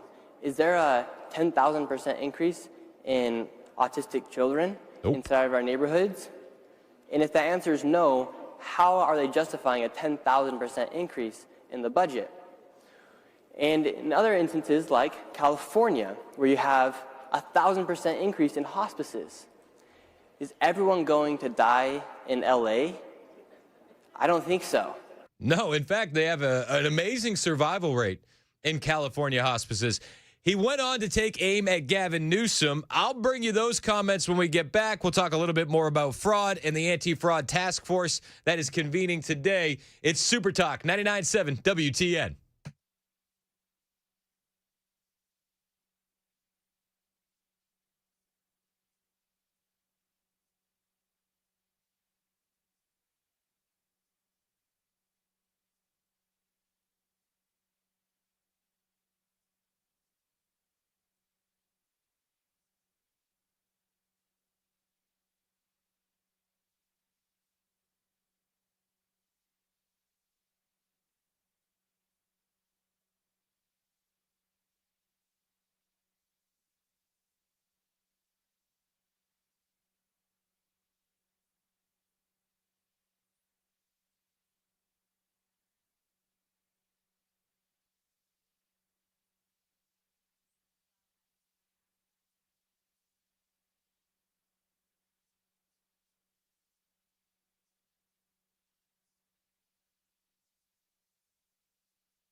38 minutes past the hour. Super Talk 99.7 WTN. Hey, how are you? I'm Chris Hand. Show's brought to you by our friends at Better Water LLC. Water filtration systems, water softeners, betterwater.com. You can listen to us anywhere. iHeart, tune in the FM dial. You can watch us. Super Talk TV is up and running. Facebook, Twitter, Twitch, YouTube, Rumble. YouTube and Rumble. Smash the subscribe button. It's free to do, and it helps the radio station tremendously. So you know what just happened in here? I finished that break right before we go into the news with Mason. And I look to my left, and there's this window here in the studio, and I look, and I see a very, very tall man. And it was Brian Wilson. His brother Brian Wilson. And I look, and you know who's next to Brian Wilson? Cabana wife. The sweetest of the Cabana wives. And she's a tremendous lady. And do you know what they had for me? Big old cookies. Dude, stacks of cookies. Yeah, they weigh 5 pounds each. She gave us like 8 of each because she wants they're thinking about starting a cookie business. Yeah. Cabana cookies. And she wants my kids to be the test market. Boy, that's going to be a rough sell right there. I mean, so now, I don't know how do I work this into the rotation over the weekend? I gotta put these kids to work, and they got to taste test these cookies. I said to her, they would have preferred vegetables, Cabana's garden or something, but she said, we're not doing vegetables. I said, all right, well, yeah, I'll let the kids know. It's going to be tough to get them to even cooperate. I don't know how you're going to do that, man. Something tells me they'll get through it. Yeah, I don't know. It's going to be tough. It's going to be tough. It's going to be a tough sell, dude. Yes, we'll cross that bridge when we get to it. I don't mind skirting child labor laws. So we'll have to do it. We'll have to do it. We'll let you know how the cookies are. If you ever have the opportunity, this feels really weird to say. If you ever have the opportunity to taste Brian's wife's cookies, yeah, unbelievable. Yeah, they're unbelievable. We were talking about fraud. Nick Shirley gave an awesome speech at CPAC last night, and he took aim at Governor Newsom. He also took aim at the fact that a lot of the issues that we're covering shouldn't be controversial. And I mean, that goes through the wide range of these issues. Like, we used to be a sane country, but now they want to chop off the bits of healthy little boys. They want men in the women's locker room. They want illegals voting in our elections. They want the fraud to continue because, well, they want the newcomers to stay and vote for them. And you go through issue after issue after issue. It's like, why on earth is this controversial? Why is voter ID controversial? Why is not pushing transgender ideology controversial? And Nick Shirley went through and he made these points. And he's like, but when you expose this stuff, these non-controversial issues, suddenly it is very controversial to the point where even governors of these states are lashing out at you and calling you all sorts of names. Why? Because you expose fraud? Shouldn't they be celebrating you? And Nick Shirley took aim at Gavin Newsom and Tim Walz last night in his speech at CPAC. States, when we have these non-controversial issues that have become controversial, it puts us into a weird culture war where it puts people into a position to think, okay, well, wait, how are you supporting this when you're actually not benefiting we the people? We all live inside of the United States. We're not supposed to be, when elected officials elected, they're not supposed to represent 50% of the population. Yep. They're supposed to represent 100% of the population. In an instance where fraud is taking place inside of our country, each and every single person should want to crack down on that fraud. Because if we don't, these people can continue just to literally steal our dollars. And they steal our dollars, and then they send it overseas, and once it's overseas, we can't ever get that money back. And that's something that I've learned as I've gone about exposing this fraud. And a lot of times, these people that are taking our tax dollars are foreigners who are not even from the United States of America, and they're stealing our money. They don't want you to say what community is doing it. You're not allowed to say what community is committing a lot of the fraud. It's the Somali community in Minnesota. It's the Armenian community in California. It's the Haitians in Massachusetts and in Maine. You're not allowed to say that. You'd be labeled a racist. And it's just been so crazy to see how in all 50 states there is fraud. Yep. However, it seems to be that most of the fraud is in a lot of these blue cities. And when you go out and expose the fraud, I mean, I think Gavin Newsom, he posted a photo of me the other day, and had 10 cameras on me, an AI-generated image saying, "Where are the kids?" trying to depict me as a pervert for exposing fraud. How sick does the governor have to be to say that the kid exposing the fraud is the bad person versus the fraudsters that are stealing the money? Amen. Also, I think it's important to point out that Gavin Newsom was pushing legislation that would ban the use of AI in situations like this to mock individuals, yet he's gladly using it now for his own purposes. It's completely frustrating. So Gavin Newsom's allowed to call Nick Shirley a pervert, but you can't call out the fraud that's happening in his state. Why? They're stealing Democrat dollars. Like, this is the thing that blows my mind. Democrats that vote for Gavin Newsom are also having their money stolen by the fraudsters. Democrats that voted for Tim Walz also had their money stolen from fraudsters, yet people are mad at Nick Shirley. Make that make sense. I will say this. Nick Shirley has done an incredible service for this country. There's no way around it. We should be thanking Nick Shirley. He took this story and he made it mainstream. And from there, Donald Trump signs an executive order creating an anti-fraud task force. God bless him. We need it. And that anti-fraud task force, they just got their assistant AG dedicated only to prosecuting fraud confirmed earlier this week. And J.D. Vance convened the first meeting of the White House task force to eliminate fraud this morning. This is a bit of the sound from this morning and video if you're watching us on YouTube and Rumble. This was J.D. Vance this morning. Here's the basic problem that we've had in this government going back for probably 30 or 40 years is that you've never had an administration that has really taken this seriously until the president put us really from day one of the Trump administration who said we have to take the fraud issue seriously. And a lot of the anti-fraud protections that existed in our government for a very long time were actually turned off by the Biden administration. So we think fraud has been a problem for a long time. It became a massive, massive problem under the Biden administration. How many times have we heard that? How many times have we heard, listen, this was an issue before, but then when Biden got in, it really became a massive problem. I mean, we can go down the list. Inflation, the border, the illegal aliens that have been flooding into this country, the fraud. JD's right. This was a problem. Fraud happens in every state. No, make no mistake about it. Tennessee is not exempt from fraud. But it seems like in these Democrat states, they would much rather look the other way and call you a racist for pointing out the fraud. We're going to do a number of things. First of all, we're going to turn back on those anti-fraud protections so that all of these cabinet officials are looking at what's going on and focusing on it. The second thing is that we're going to take a whole of government approach. So much of what's going to make the anti-fraud task force work is that we're communicating across different departments. So when Bobby Kennedy is talking to Scott Bessent about things that he's seeing in Medicare and Medicaid, when Scott is seeing things at Treasury, when Brooke is seeing things at Agriculture, when Scott is seeing things at Housing and Urban Development, what we're going to actually do is force the bureaucracy to take this seriously and work together as political principles to make sure that we stop allowing fraudsters to steal the American people's money. How does this not have 100% broad support across America?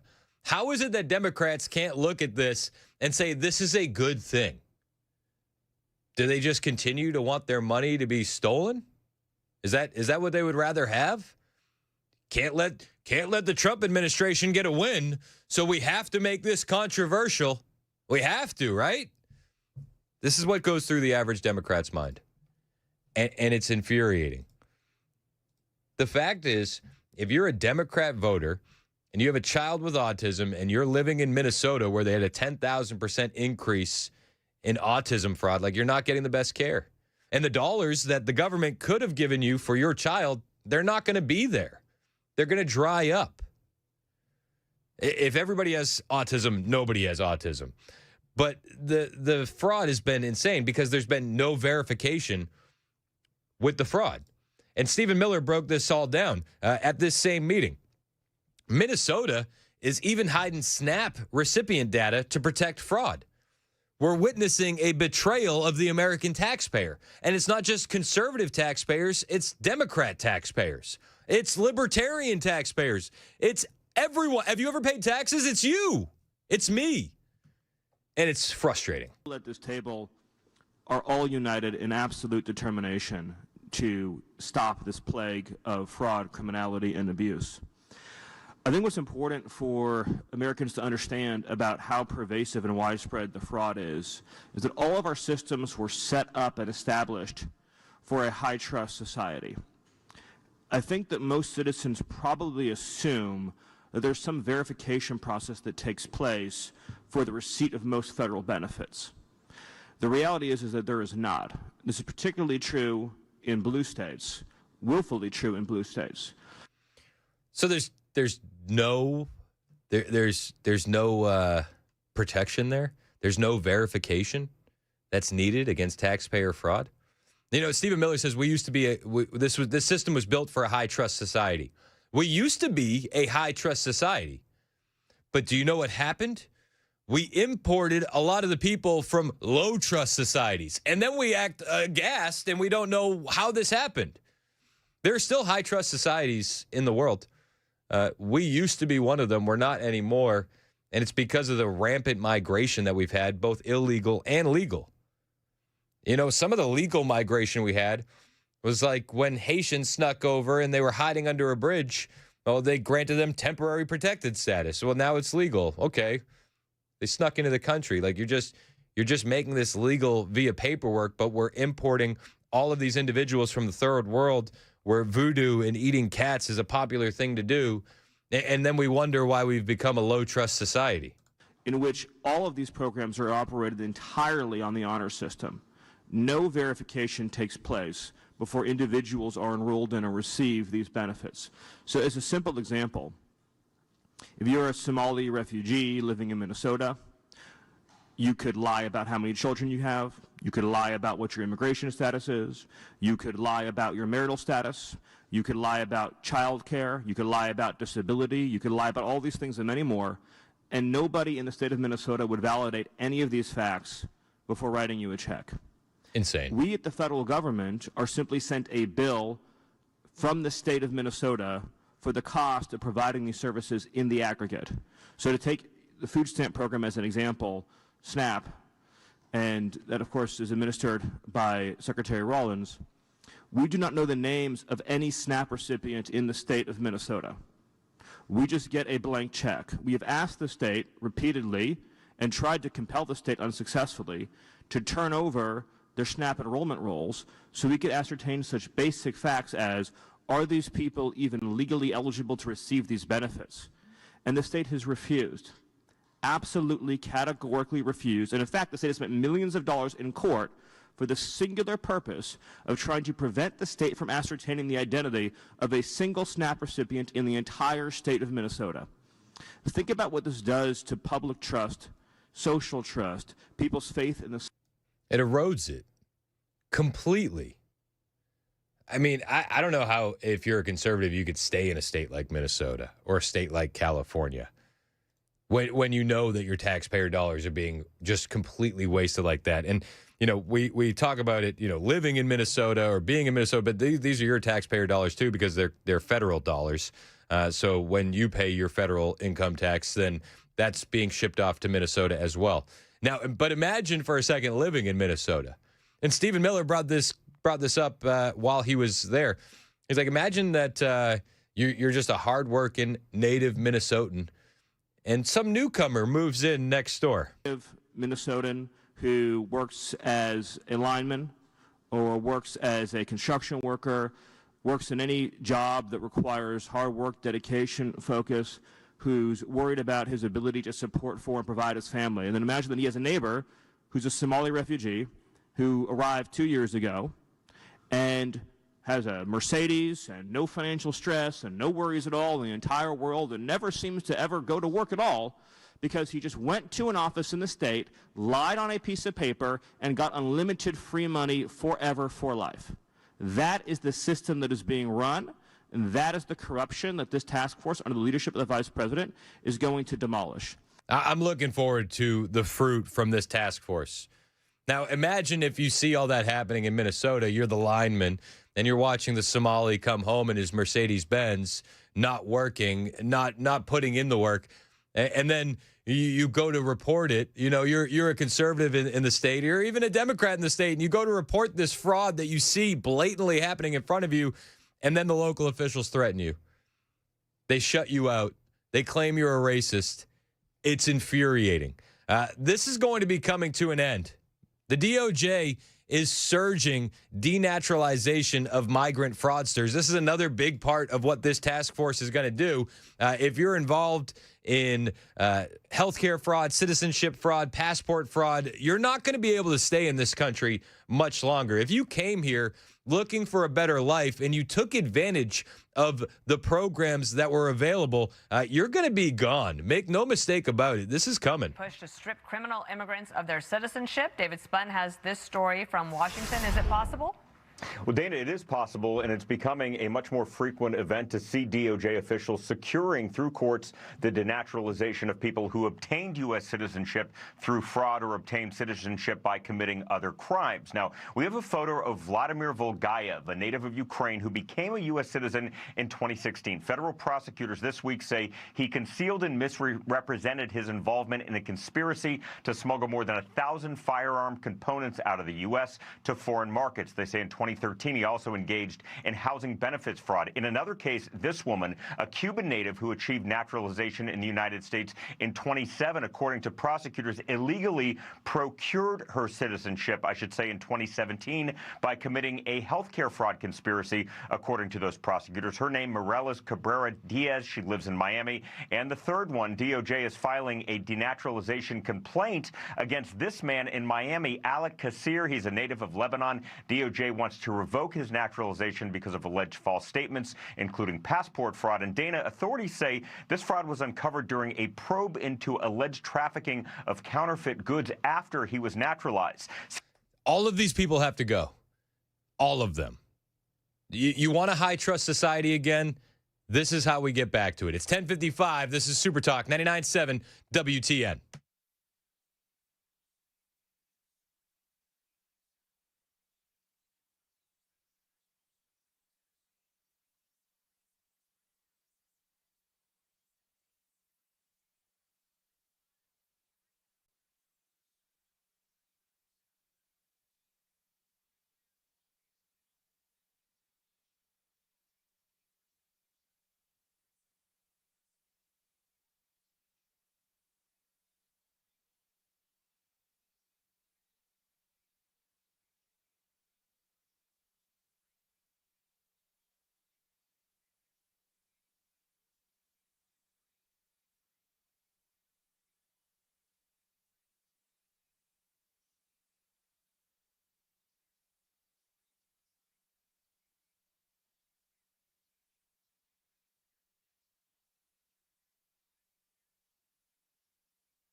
It's 11 o'clock. I'm Ken Weaver with your top stories. Got the full forecast coming up in 5 minutes.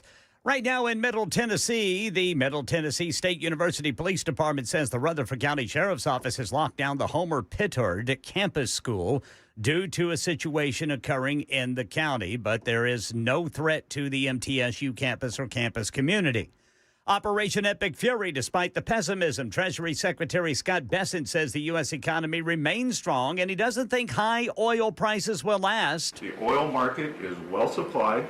We have taken actions to ensure oil supplies stranded at sea are made available to the global market.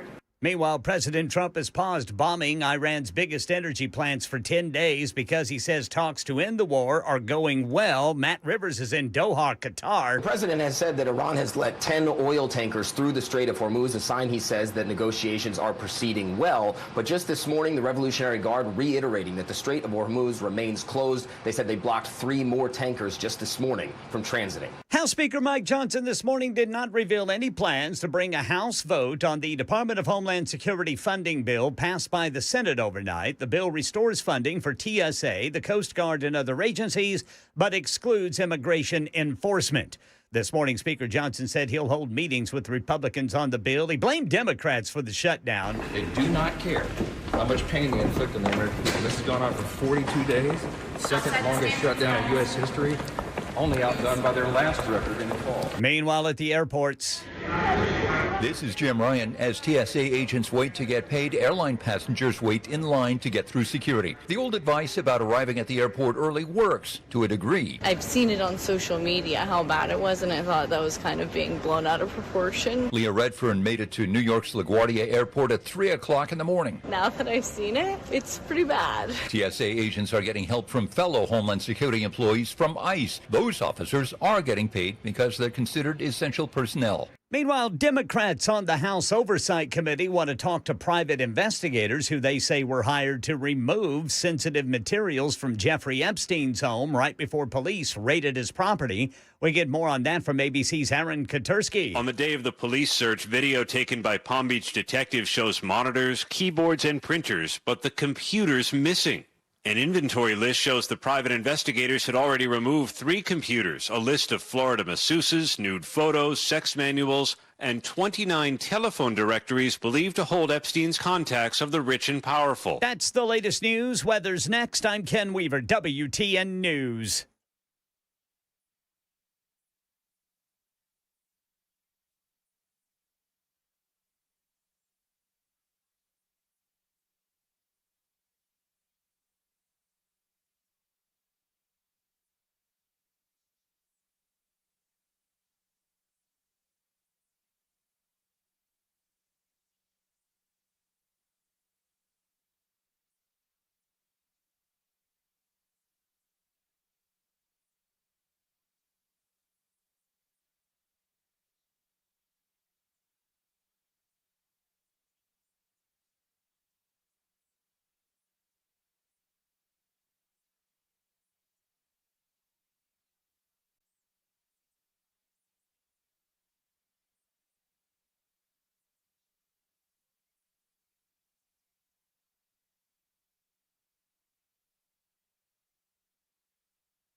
It's 11:07 on Super Talk 99.7 WTN. Hey, how are you? I'm Chris Hand. You can find me on Twitter, True Social, and Instagram. Keep up with me all weekend at Chris Hand on air. Hit the follow button. I will follow back. So do you know what's happening this weekend, right? Big protests. I say big. It'll probably be big. They're doing the No Kings again. I don't know why they're doing the No Kings again. We still don't have a king. They were successful last time. So I don't know why they need to do it. They already did it. We don't have a king, and but they're doing it again. We got a No Kings protest, 10 a.m. tomorrow in Nashville. Then we got 3 o'clock in Franklin. Then we got 1 o'clock in Ashland City, and then 2 o'clock in Gallatin, and 2 o'clock in Springfield, and 11 a.m. in Lebanon, and we can go on and on and on. They're everywhere. And they're very stupid. Murfreesboro will be at 3:30 tomorrow. NoKings.org for all the details. The Murfreesboro one is going to be at Southeast Broad Street and South Church Street. Might have to drive by, give them a thumbs up. Like, you guys did it. We don't have a king. Thank you. It really makes me just confused as to where the priorities are with these individuals. Why aren't you mad about real things like fraud? How about we have a no fraud protest? No more waste, fraud, and abuse. Wouldn't that be nicer? But they'll call Nick Shirley a racist. They'll call him a bigot. They'll call him an alt-right YouTuber. I'm getting texts from Democrats on the text line. Like, you only care about the fraud because it's Somalis doing it. And I responded back, oh, my white people. Oh. And if you were paying attention, you were watching on the YouTube stream, we talked about the DOJ denaturalizing these migrant fraudsters and criminals. The first one that they listed was Ukrainian, which he was white. I don't know if you're keeping score at home. They're white people. I don't care what color your skin is. I don't care what your nationality or nation of origin is. If you're here and you're defrauding the American taxpayer, who I also don't care what their nationality or skin color is, there are many legal migrants who have been naturalized as citizens here that also don't want to see fraud. I would imagine. Why can't we keep that same energy? You're going to be mad about the no king. Can't have a king. Fraud is totally fine. Okay. All right.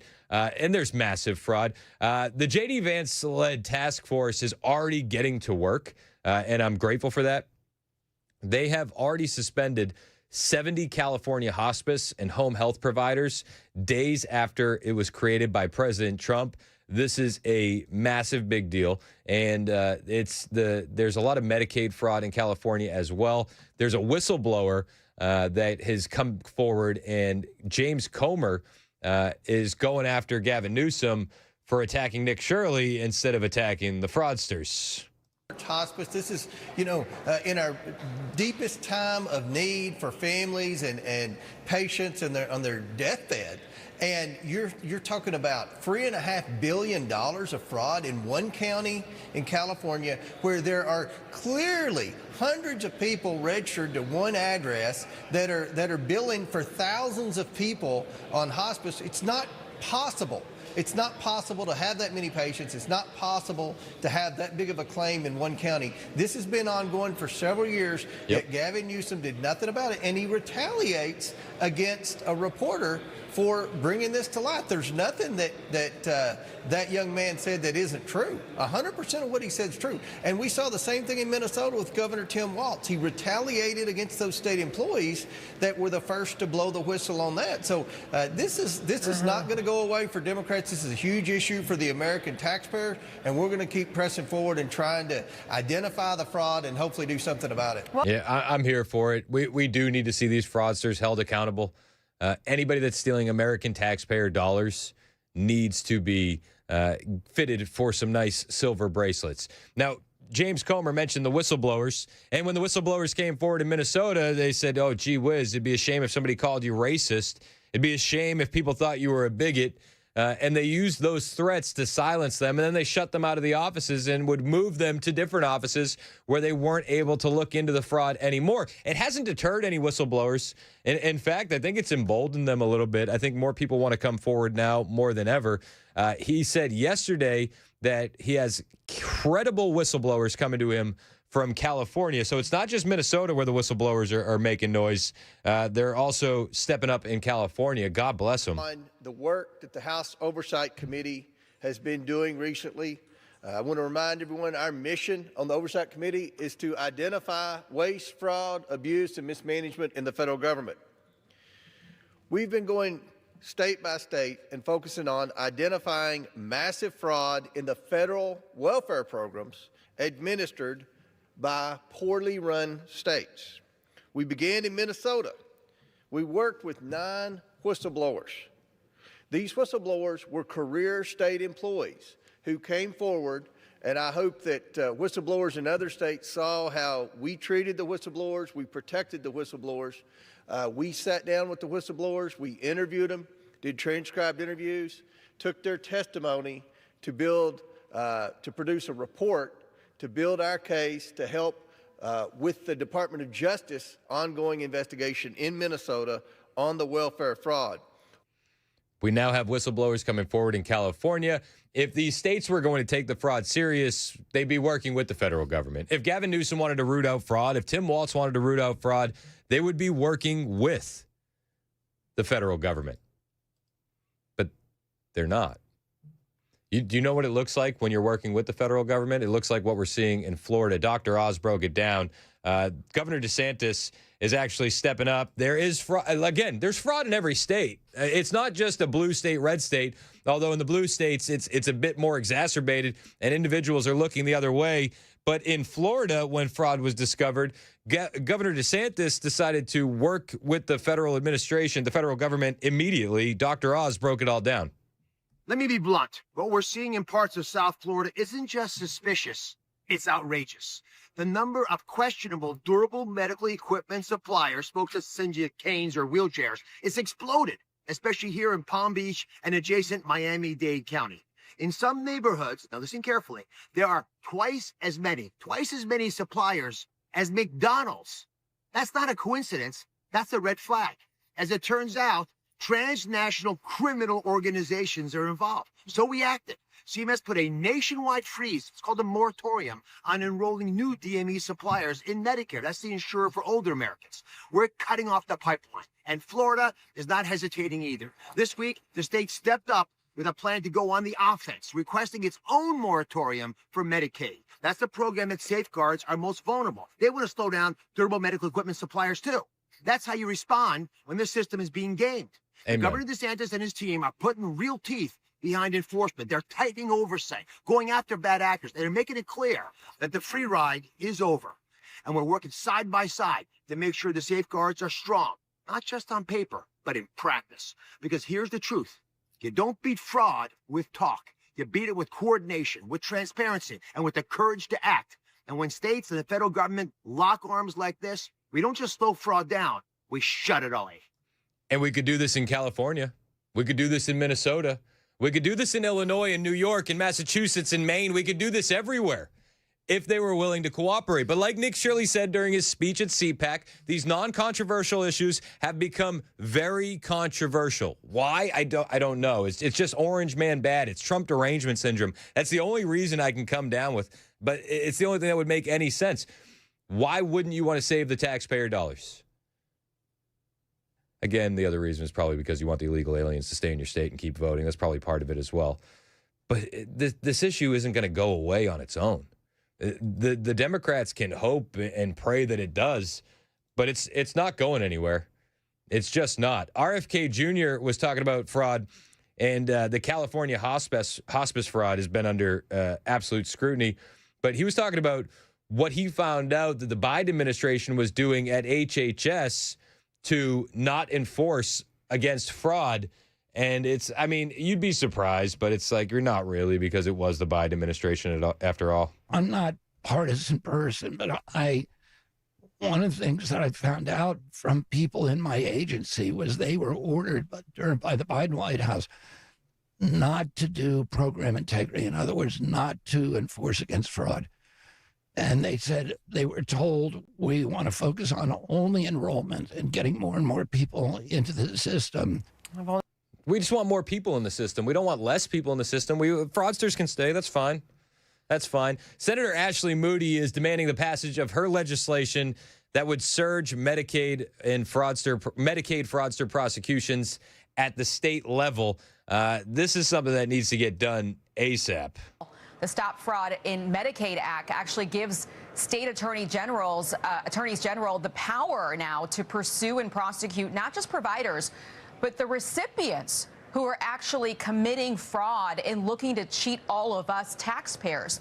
So tell us more about that, because this is what happened in Minneapolis. I mean, we have to be able to go after the people who are actually committing the crime. Right. Yeah, and again, I think as a former AG and a former prosecutor and judge, I can tell you a lot of times our major challenges in fraud and crime is not having enough investigators or prosecutors to really focus on and target those specific crimes. And so this would amplify the efforts of the federal government. If a beneficiary is found to have been be a bad actor or committing crimes, you can have state AGs have their authority expanded and have those teams supplement those efforts. I think that will go a long way. A lot of times the focus is on how do we study? How do we do it? No, this puts more eyes on these crimes and prosecutors and investigators in place to go after these bad actors. So important. We'll get it done. Yeah, you better get it done, although I won't hold my breath for Senate Republicans to do something, to be perfectly honest with you. That was Senator Ashley Moody out of Florida. Maybe we'll see some action. I do know that we have a whole of government approach now. The executive order was signed by President Trump for the anti-fraud task force. J.D. Vance is now the fraud czar. All hail the fraud czar. And that first meeting today, by all metrics, seems to be pretty successful. It was an all hands on deck. Not only did they have Nick Shirley at the meeting today, but they had Secretary Mark Wayne Mullen, Secretary RFK Jr., Scott Bessent, Stephen Miller, Brooke Rollins, Russ Vaught, the Office of Management and Budget, and the new Assistant Attorney General recently confirmed, Colin McDonald. He is going to be prosecuting fraud and fraud alone. I really do hope that we see a lot of fruit from this, and I hope that we see it very, very quickly. I think this is one of those stories that could actually help us as we head towards midterms. There's a lot of issues around the Trump administration that are going to make midterms a lot closer than any of us want it to be. And I mean, part of it is the fact that the incumbent rarely gains seats in the midterm elections, right? So historically, we're up against it. Then when you factor in the Iran conflict, how gas prices look now, although hopefully that is resolved by the time we get to midterms, we do need to start putting some more wins on the board, easy wins. And this fraud stuff just seems like a total alley-oop on so many different levels. And I hope that we start seeing some prosecutions and some real fruit from the task force within weeks. I don't even want to wait months. I want days. Like, we should be getting to this next week. We should see some fruit next week. Can we make that happen? I hope that the Trump administration will do so. It's 11:21. This is Super Talk 99.7 WTN.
All right, drivers, if you have business west of Nashville, you should know 40 westbound has been shut down about 72 miles west of Nashville. This is in Humphreys County. Apparently, several commercial vehicles got tangled up, and now we understand that a medical helicopter has been sent to the location for some of the injured. This is going to be westbound I-40 in Humphreys County. Got an Operation Epic Fury update coming up at 11:30 on Super Talk 99.7 WTN. That's Ken Weaver in the newsroom. My name is Chris Hand, praying for all those involved in that accident. Yes, sir. Nobody wants to see that. No, sir. I mean, it seems like we have crazy accidents like that all the time, man. Our roads out here are nuts, huh? Man, it's a gauntlet, dude. Like, it's one of the craziest places I've ever lived traffic-wise. I never thought I would ever experience something like I did in Dallas-Fort Worth. But Nashville traffic is just like Dallas-Fort Worth. Would you say it's just And this as bad? isn't even Nashville. This is 72 miles west. I know. But, yeah, it's wild, man. Again, we're just praying for you guys, and we hope everybody's okay. We'll keep you updated on that story. Headlines with Ken Weaver, less than 5 minutes away. I've really been doing a good job holding off and not eating the cookies from Cabana Wife that Brian Wilson and Dawn brought in for us. Yes, sir. I'm exhibiting unbelievable self-control. That's the way to go, Brother Chris Hand. I just know that if I break into them, they're not making it home. Yeah, it's a slippery slope. And I've learned this lesson the hard way back when we would get the beef jerky from Glenna, Johnny B's wife. Yes. Glenna was so sweet like this, too. She would make us snacks. And she would be like, Chris, here's some beef jerky for the whole family. I'd be like, oh, my gosh. Yeah. Like, you're the best. And then I would get home, and I'd be like, yeah, she didn't make enough for you guys. Right. So I've learned my lesson. We got a lot to talk about, and we're going to get to it. Did you see the tone-deaf press conference from Mayor Brandon Johnson a couple days ago? This is a story. I meant to get to this yesterday, and we just ran out of time.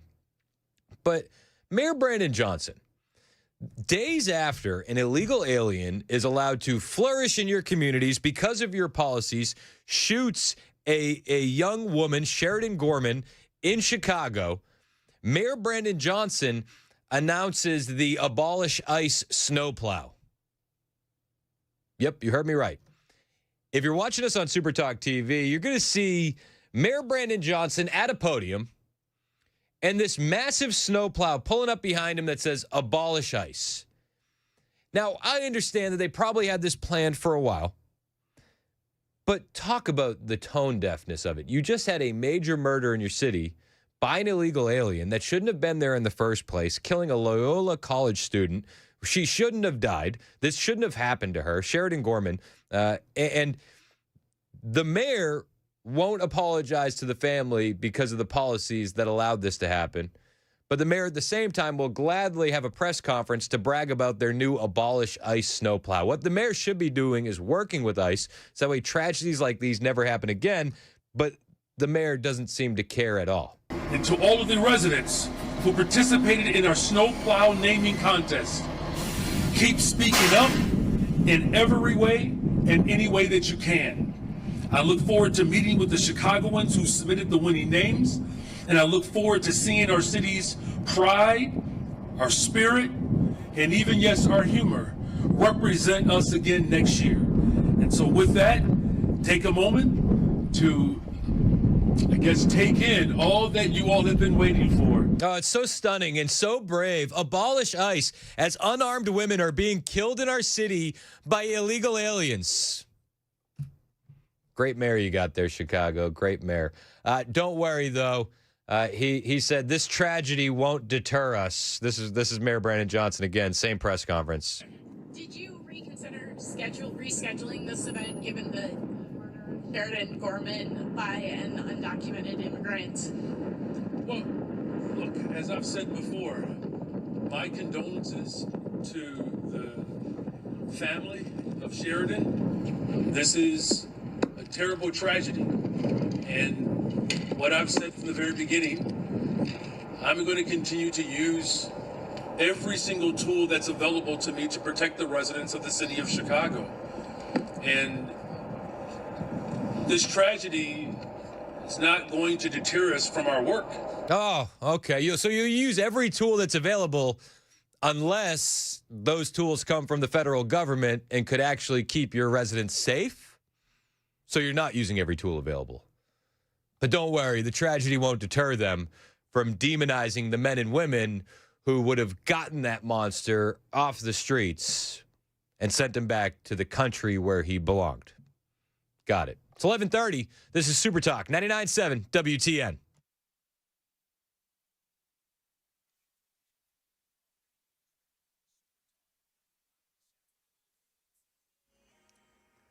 I'm Ken Weaver with your top stories. Again, drivers, if you've got business west of Nashville, you need to know that 40 westbound has been shut down right there at the Tennessee River Bridge. That's going to be in Humphreys County. It's about 72 miles west of Nashville. It is a 2.5-hour delay right now. It is backed up from the river all the way to Bucksnort right now, going westbound on 40. You've had several commercial trucks collide with a couple of cars, and we understand that a medical helicopter has been dispatched to the scene for at least one of the people injured there. A couple of those tractor-trailer rigs apparently have been overturned. This is going to be 40 westbound. The crash is at exit 136, but it's backed up all the way to Bucksnort right now, and it is a 2.5-hour delay.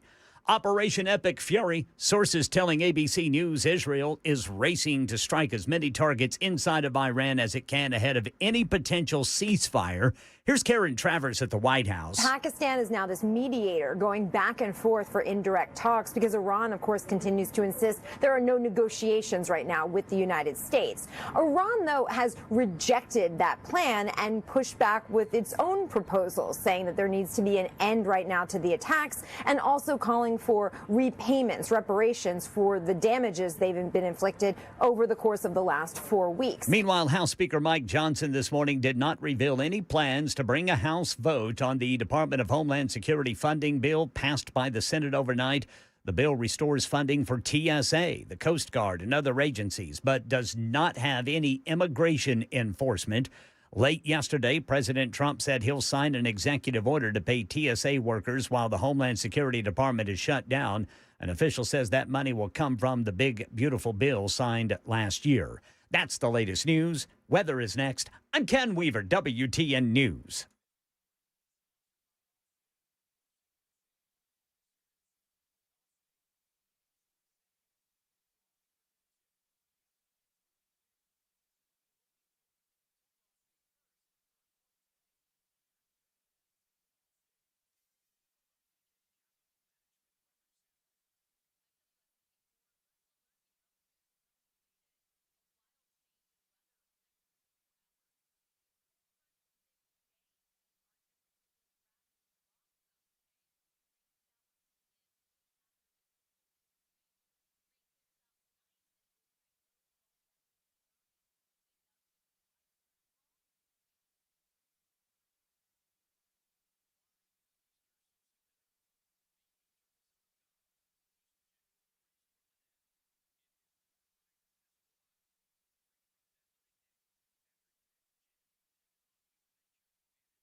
36 minutes past the hour on Super Talk 99.7 WTN. Hey, how are you? My name is Chris Hand. Show's brought to you by our friends at Better Water LLC. Water filtration systems, water softeners. You can get those at betterwater.com. I got a couple people down the line that want to have a conversation before we jump into the lightning round, so let's just clear out these phone calls real quick. Let's start with James in Nashville. What's up, James? Hey, remember Tiffany Hanyard from Dalton Township up there in Illinois? Yes. She was the mayor? one. Yeah, she was the one that was like stealing all the money, right? Yep. And she was a Democrat, and now she's hollering for Trump to come in to help clean up Chicago and stuff because her dad got shot in the neck. I mean, once that stuff hits close to home, people's minds change. And it's heartbreaking that it takes That's that. right. I wish that they could open their eyes before that happens. Yep, it was funny. She was fighting against it beforehand, and now then she's all for it. Yeah. Hey, I mean, at least she's here with us now, right? James, I appreciate the call. Let's go to Bond. Is it Bond? It's been holding for a minute. Are you sure? RJ wrote Bond. About the Constitution? That's the name I was given. Seems like he may have left us. Hello. All right. No, that's fine. We held him on the phone for too long. He probably got busy with life, and we apologize for that. We don't want to leave you on hold for too long, but sometimes, I don't know, it's just we're off on a tangent, and we don't slow down. All right. You know what time it is, right? Are you ready for this? I think I'm ready. Are you ready? It's the lightning round with Chris Hand. I thought I was ready, but I wasn't prepared. We do it every day at this time. We like to call it the lightning round. All the stories that wouldn't fill a whole segment, stories that we ran out of time to talk about, and stories that we think you need to know about anyway, and we call it the lightning round. There you go. That's quick. You're quick on the lightning. Mason's been doing something with the training. Let's go. You know what? I strive to improve. I know Mason's back there, and he's listening intently because he knows that the lightning has to hit every time I say lightning. So I know he's quietly back there in the back judging as he edits up the new Mostly Peaceful podcast. Our podcast that drops tomorrow morning was anything but peaceful. I don't know. Who do you think I got into the argument with? Do you think I got into an argument with Mandis, or do you think I got into an argument with Murphy? I think you just got into an argument with everybody. It's what you enjoy doing. No, I got into an argument with Matt. Okay. Me and Matt got into it. Like, really? Almost fisticuffs. Would you say? And then Matt understood that I could probably take him, and then he backed off. I'm kidding. It wasn't almost fisticuffs, but it was a great discussion. We got into a fascinating conversation yesterday. We talked about Iran, the Ayatollah, young men in this country and the direction they're going. And we also talked a little bit about Nick Fuentes. I don't know if you've heard of Nick Fuentes, but we talked about him. And we had a great convo, actually. And the podcast drops tomorrow morning, 6 a.m. Mason is in the back editing that up. He does a great job producing the podcast for us every week. So subscribe on YouTube, and you'll get that video podcast dropped, I think, 6 a.m., 7 a.m. tomorrow morning, as soon as you wake up. I hope you're not waking up that early on the weekends. I hope you sleep in a little bit. You deserve it. You've been working hard. So sleep in a little bit and wake up and have your coffee with some Mostly Peaceful. We appreciate you doing so. It'll be on the YouTube page. First story in the lightning round. I'm very excited about this story. Sometimes the stuff this guy pushes is a little bit out there, a little bit sensational, if you will. Like when there was a push for a third term for President Trump, we were all like, okay, come on, here we go. Like, that's not serious.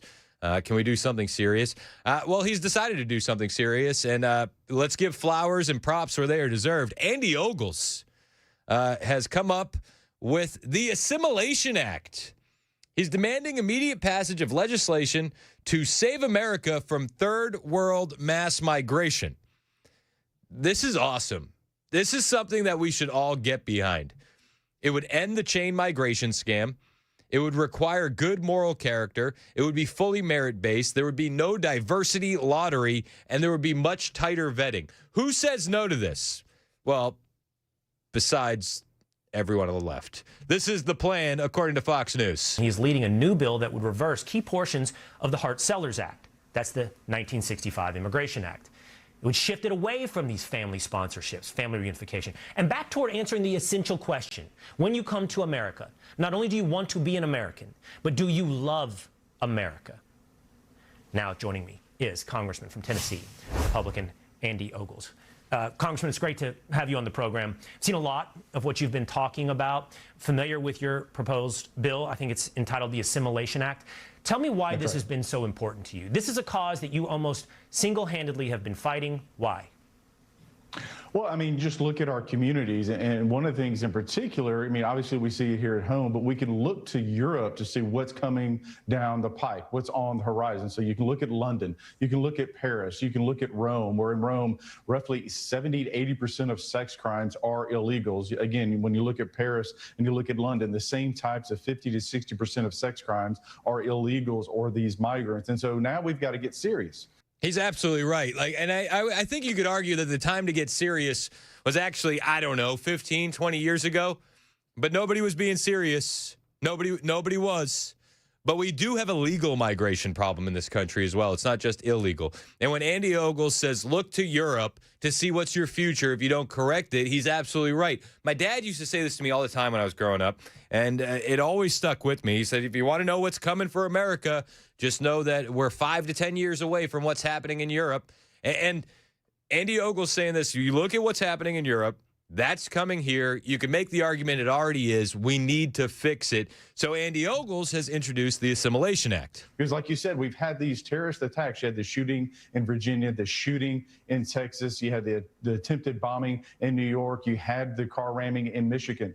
And all of these individuals hate America. They don't like who we are, what we believe in. They don't love this country. And quite frankly, this idea that you can come here, this chain migration, because look, annually under chain migration, this family migration, it's roughly 700,000 people. My bill will take that down to 50,000 people. So you actually have to have a reason to be here, and you actually have to be the immediate family, not some distant cousin, uncle, whatever. And so this is a pragmatic approach. And so before 1965, before Hart-Celler, we had a reasonable immigration program. After 1965, you've seen it be passed. Then you have this floodgate that we need to close. Make no mistake about it. The floodgates need to close. Personally, I think we need an immigration moratorium. I think this country would serve itself well to say no immigration for the next 10 years. Now, I know that that's a pipe dream, and I know that it'll probably never come to pass, but we need to get a handle on the people that we already have here. We need to get rid of the 20 to 30 million illegals, and then we need to make sure that the people that came here illegally assimilate and love the country. And I think we need to re-vet and re-qualify a lot of these individuals. Just me personally. This used to be a much more controversial subject, but it's become a bit more normalized, and I think that we can have a serious conversation about this, and props to Andy Ogles for introducing this. I hope he can get it across the finish line. We understand that it's going to be an uphill battle for him, but he has my support. I'll tell you that much. Got another story for you here in the lightning round. So during Nick Shirley's speech last night, I couldn't help but chuckle to myself because he said, you know, with all the taxpayer dollars being stolen, I've never seen a dollar that said it was for the left or a dollar that said it was for the right before. And it made me chuckle because right before his speech, this news had broke about what's coming to our money for the 250th anniversary of America. You know, we're celebrating the 250th birthday. It's awesome. I mean, we are, all things aside, all arguments aside, all debates aside, we are the greatest country this world has ever seen. And while other countries had thousands of years to attempt it, we did it in 250. It's unbelievable. Like, we are immensely blessed to be here in America, just by the luck of not even luck, just by the greatness and graciousness of God, we were born in this country, and we are just overwhelmed by the blessings of this country. So much so that we take it for granted. But Nick Shirley was saying last night, he's like, you know, with the fraud, I've never seen a dollar from the left or a dollar from the right. It's all just American dollars. And I'm like, yeah, but the news that broke is going to make some leftists very mad because for the 250th anniversary for America, President Trump's signature will appear on every piece of paper currency, the Treasury says.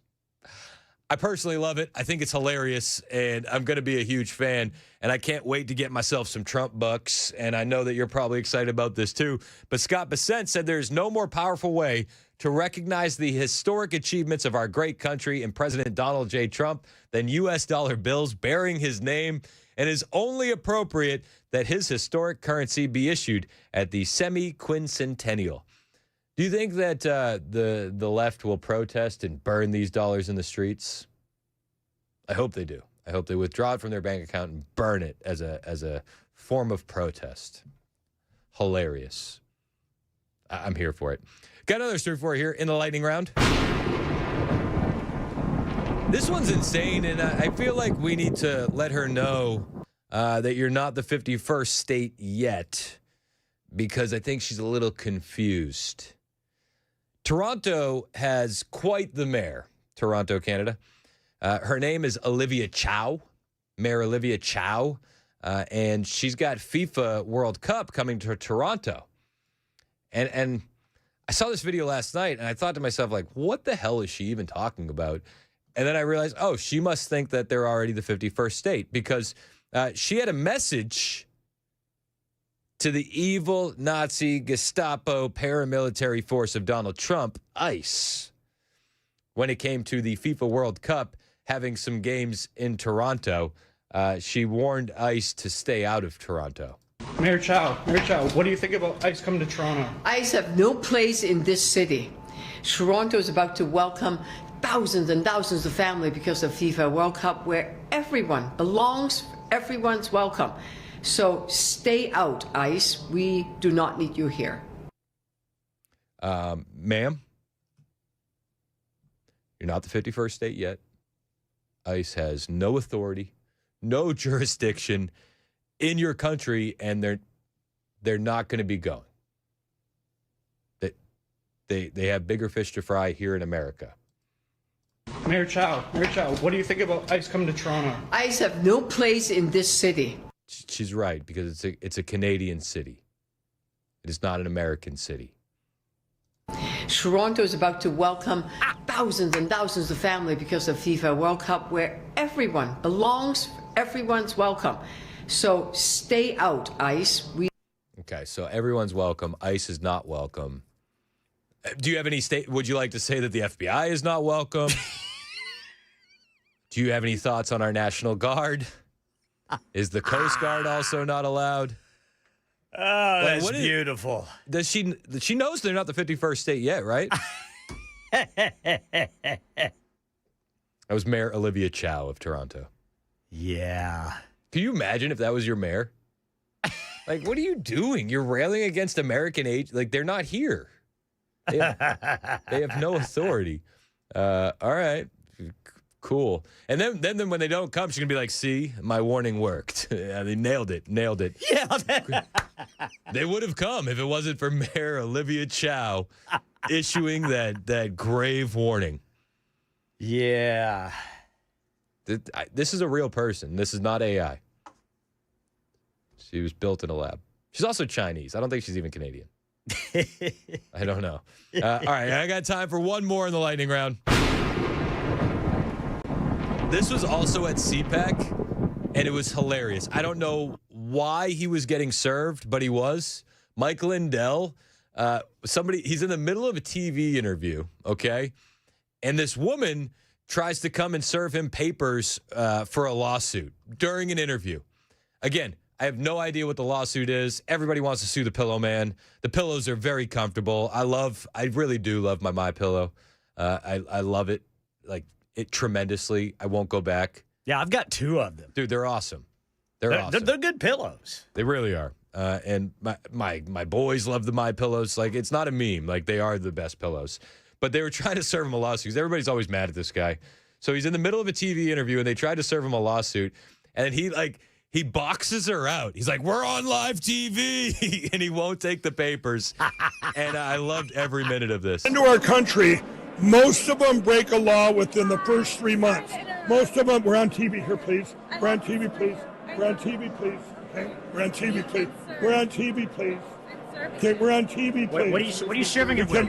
TV, What- please. what- We're on TV, what are you- please. what are you I'm serving not him with? accepting What- it. I'm not accepting it. What are We're you, on what are you TV, trying to please. serve, ma'am? Just say, Mr. We're on TV, please. Yeah. We're on TV, please. When she finally handed him the papers, he threw them behind him. I'm not accepting these. I don't know what Mike did. I like Mike Lindell. When I wanted to get more pillows, my wife had said no. And she just hard no. We're not buying more pillows from the Pillow Man.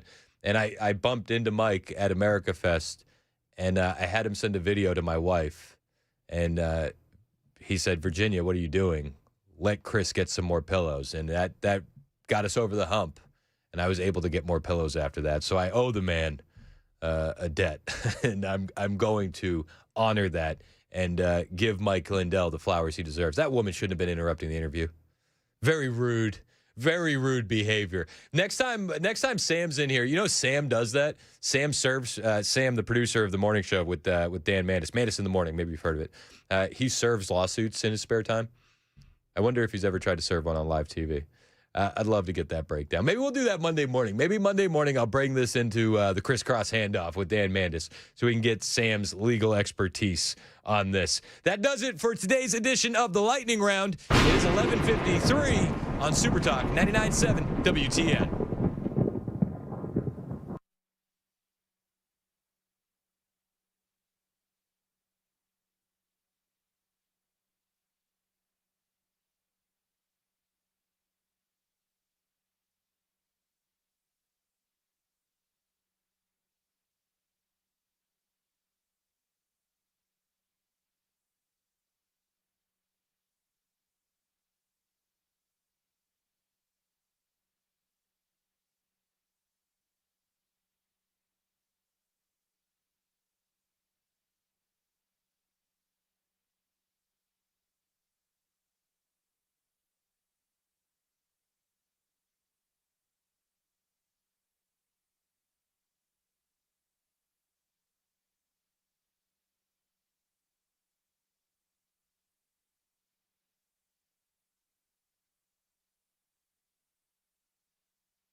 All right, drivers, if you have business west of Nashville, you've got a 2.5-hour delay because 40 westbound is down to just the left lane right there at the Tennessee River Bridge, about 72 miles west of Nashville. Had a big crash involving semis and other vehicles, even had to have a medical helicopter dispatched. Here closer to home, we've got a crash on the right shoulder near the airport, 40 eastbound before Briley Parkway, then Briley Parkway northbound before McGavick Pike at Opryland. Got an Operation Epic Fury update coming up at noon on Super Talk 99.7 WTN. Those headlines less than a minute away on Super Talk 99.7 WTN. My name is Chris Hand. That was Ken Weaver in the newsroom. RJ's been producing today. Good job, RJ. Chad Benson, not in studio. No. You're out at Scoreboard? I'm out at Scoreboard. We're ready to rock and roll, man. We got the I don't know if you're aware of this, but there's a little basketball tournament going on. Yeah, well, so I mentioned to the guys, I said, we could have done my show out there live, and you know what they said to me? They said, Chris, you don't drink or like sports ball. And I went, all right, that's fair. Oh, you like sports ball? I don't like it that much. I'm not the biggest sports ball fan. Well, there's going to be some sports ball happening today. Okay. And so we're out here. We got all kinds of stuff getting ready to go on. Man, this place is cool. I'm pretty pumped for. Describe the scene if somebody hasn't been to Scoreboard. What's it like out there? Right now, it's like we're in this almost like a cabin. I've got Jackson sitting next to me, and there's a place for live music next to us. We're getting ready to rock and roll, starting to get a little bit busy. Stuff's starting to hum, but it's pretty cool. It's almost like it feels very much like you're on the ocean, and it's also very, very, very windy. All right. Well, man, you guys are going to have a fun time. Chad's out there, his whole show. Then Murphy is out there afterwards. So if you're on your lunch break and you're already thinking about what to do after you get off work, I mean, go see these guys, man. It's going to be a fun time at Scoreboard. Chad, have a great time. Everybody have a great weekend. Chad's in next. It's 12 o'clock on Super Talk 99.7 WTN.